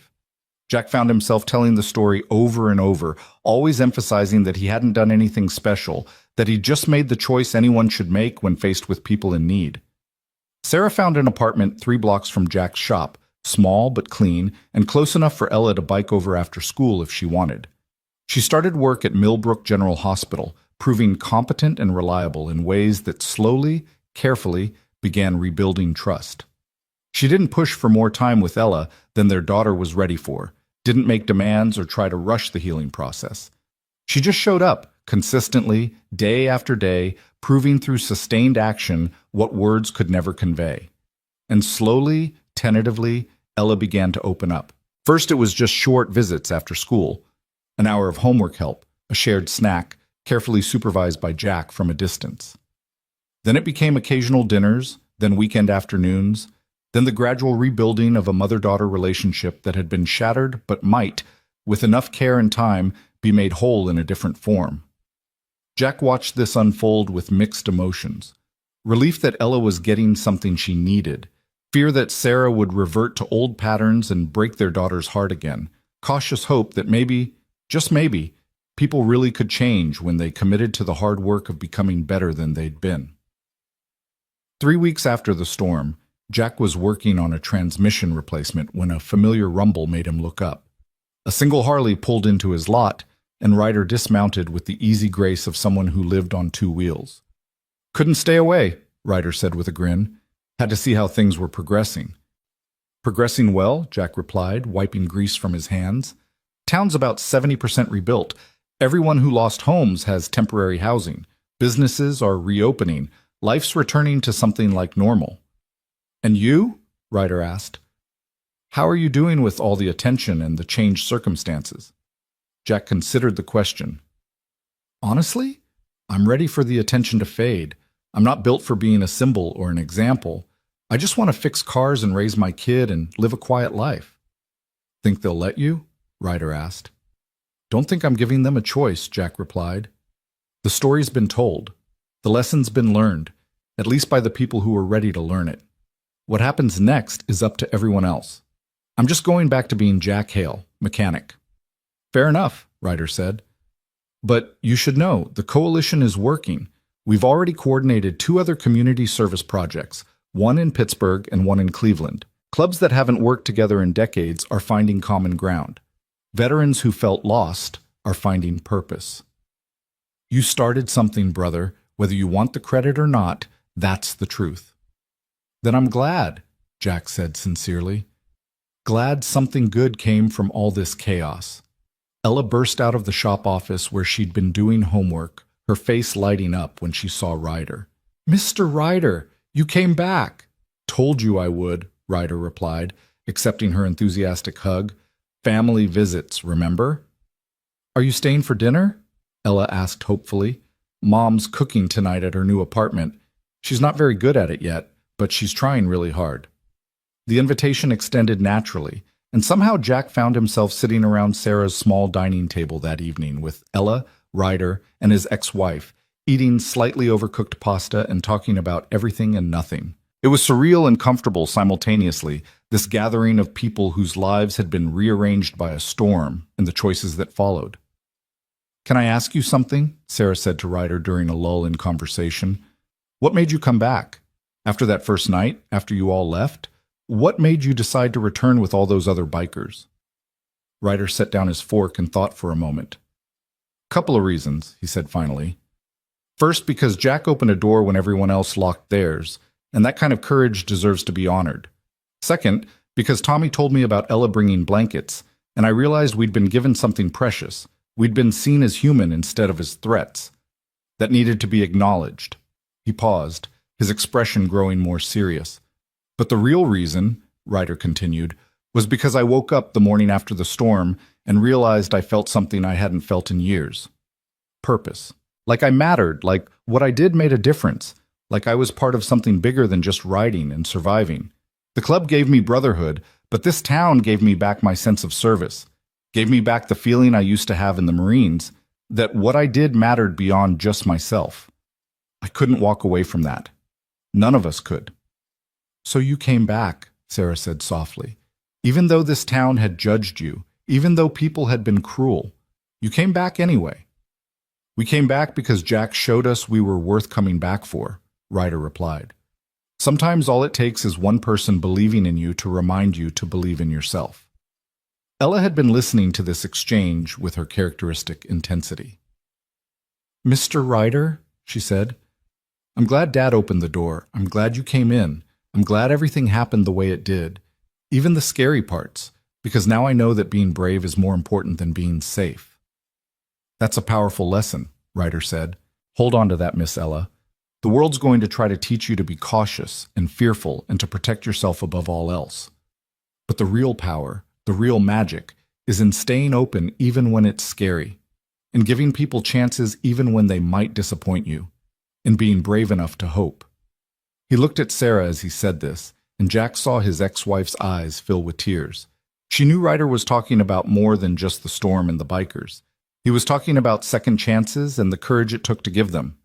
The evening ended with warmth and promises to stay in touch, with Ryder heading back to his hotel and Sarah hugging Ella goodnight with the tentative joy of someone still learning how to be a mother again.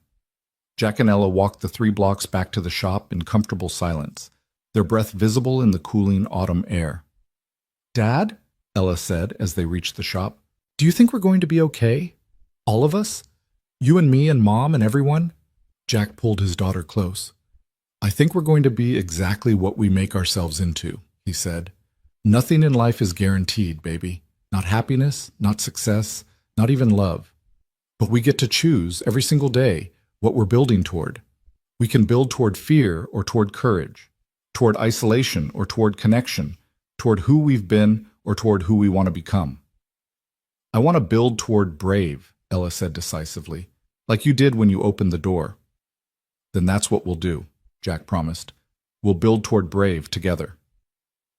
The weeks continued to pass, each one bringing Millbrook closer to full recovery and bringing Jack's life closer to something that resembled normal, though it was a new normal, shaped by experience and choice in ways the old normal had never been.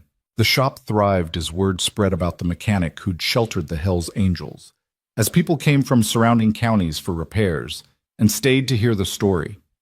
Sarah remained consistent in her presence, proving week after week that she meant what she'd said about staying.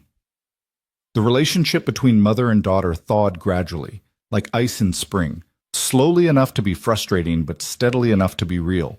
Jack watched from his position as careful guardian, ready to intervene if Sarah faltered but hoping he wouldn't need to. And gradually, something unexpected happened. Jack found himself forgiving Sarah, not all at once, not in some dramatic moment of reconciliation, but in small increments spread across dozens of ordinary moments. He forgave her when he saw her patiently helping Ella with math homework, even though she'd never been good at math herself. He forgave her when she showed up to Ella's school play and sat in the audience with tears streaming down her face, knowing she'd missed so many other performances. He forgave her when he saw her struggling and trying and failing and trying again, because that was the work of growth, and he understood how hard that work was. They would never be married again. That chapter had closed, and Jack had no interest in reopening it. But they learned to be co-parents, to be friends in a careful way, to put Ella's needs above their own hurt and history. It wasn't perfect, and it wasn't easy, but it was good enough, and Jack had learned that good enough was sometimes all you could ask for. 2 months after the storm, on a crisp November afternoon, Jack received a call from Major Reynolds. I wanted to update you on the recovery progress, she said. Official assessments show Millbrook at 93% operational capacity. That's unprecedented for this type of disaster. Most communities take years to reach that level. You all did it in 2 months. A lot of people working hard, Jack replied, deflecting credit as always.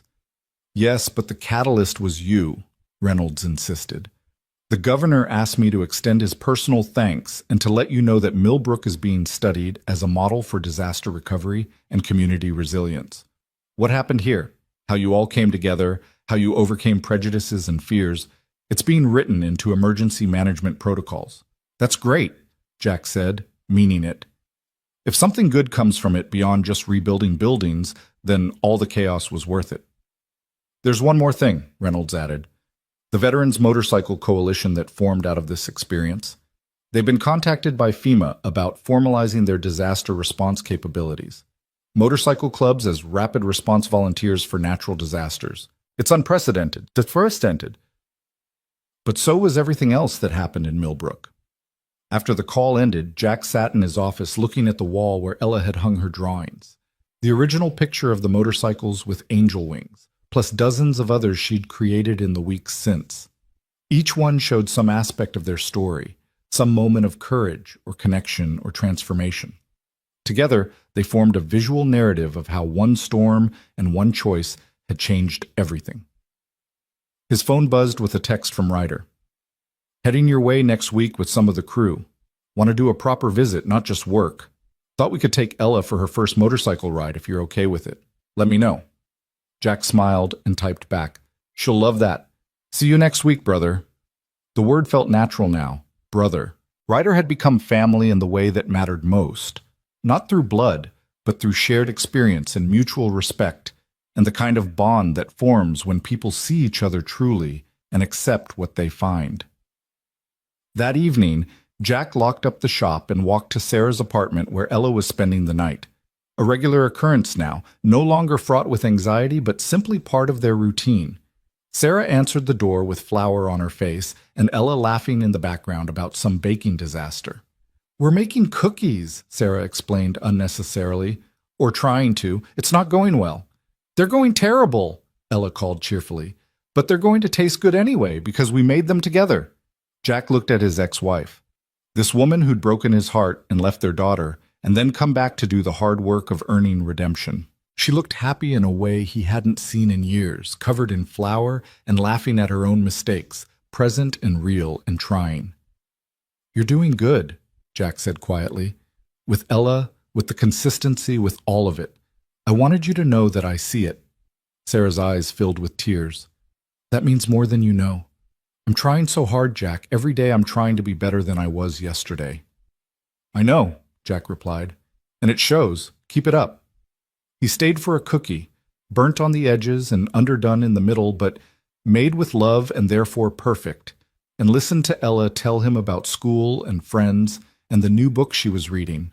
Normal, boring, beautiful domesticity that felt like a miracle given where they'd been just months before. Walking back to the shop through Millbrook's recovering streets, Jack thought about the journey that had brought them here. A storm that had broken things and revealed truths. A choice to open a door instead of locking it. 15 strangers who became brothers. A daughter who'd learned courage by watching her father practice it.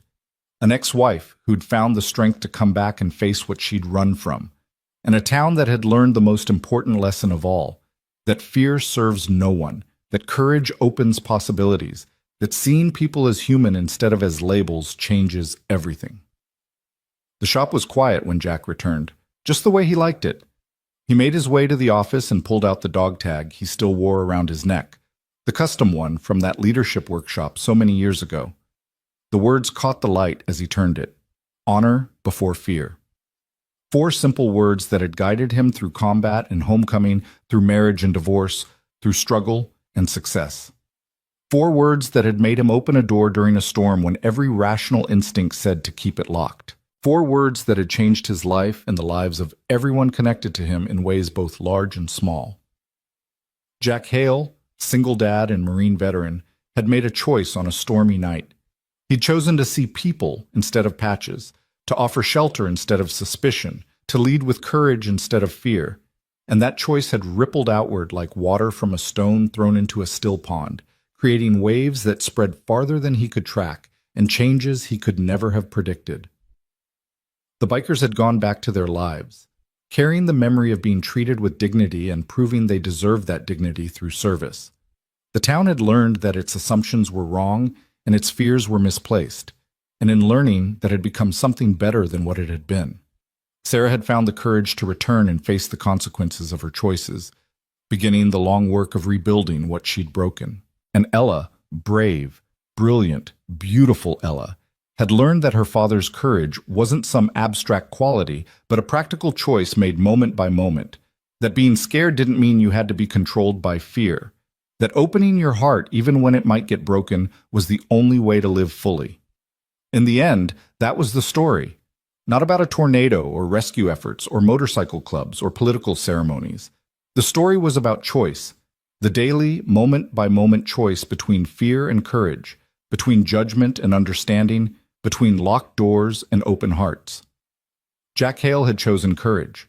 He'd opened a door during a storm, and through that opening had flowed grace and transformation, pain and healing, ending and beginning all woven together into something that looked, from the right angle and in the right light, like redemption. Outside, the night settled over Millbrook with the gentle certainty of routine restored. The damaged building stood repaired. The torn earth had been smoothed. The visible scars of the storm were fading. But the invisible changes, the shifts in perspective and relationship and understanding, those would last. Those would define what Millbrook became in the years ahead, would shape how its people saw themselves and others, would echo through generations in stories told and retold about the night the Hells Angels came to town, and everyone learned what courage really looked like. And in a small shop on Main Street, a single dad veteran turned off the lights and headed upstairs to the apartment above his business, to his daughter sleeping peacefully in her bed, to the life he'd built through determination and love, and the willingness to do the next right thing even when the next right thing was terrifying. Tomorrow would bring new challenges and new choices. There would be more storms, literal and metaphorical, more decisions about doors to open or lock, more opportunities to choose between fear and courage. But tonight, in this moment, Jack Hale allowed himself to simply exist in the peace he'd helped create, in the community he'd helped transform, in the family he'd helped rebuild. He checked on Ella one final time, adjusting her blanket and making sure Mr. Whiskers was within reach. She stirred slightly and smiled in her sleep, and Jack felt the familiar tightness in his chest that came from loving someone so much that their happiness became inseparable from your own. "Sweet dreams, baby," he whispered. "Tomorrow, we'll be brave again." Because that was the truth of it. Courage wasn't a one-time thing, wasn't something you achieved and then possessed forever. It was a practice, a discipline, a choice made fresh each day to open doors instead of locking them, to see people instead of categories, to lead with love instead of fear. Jack Hale, mechanic and Marine, father and friend, had opened a door during a storm, and through that simple act of courage had come everything else: rescue and recovery, transformation and redemption, ending and beginning all woven together into a story that Millbrook would tell for generations. A story about the night 15 strangers came to town and taught everyone what honor really meant. A story about a single dad who chose compassion over fear and changed the world one open door at a time. A story about ordinary people doing extraordinary things not because they were heroes, but because they were human and they chose to act accordingly. That was the story. That would always be the story. And it was enough.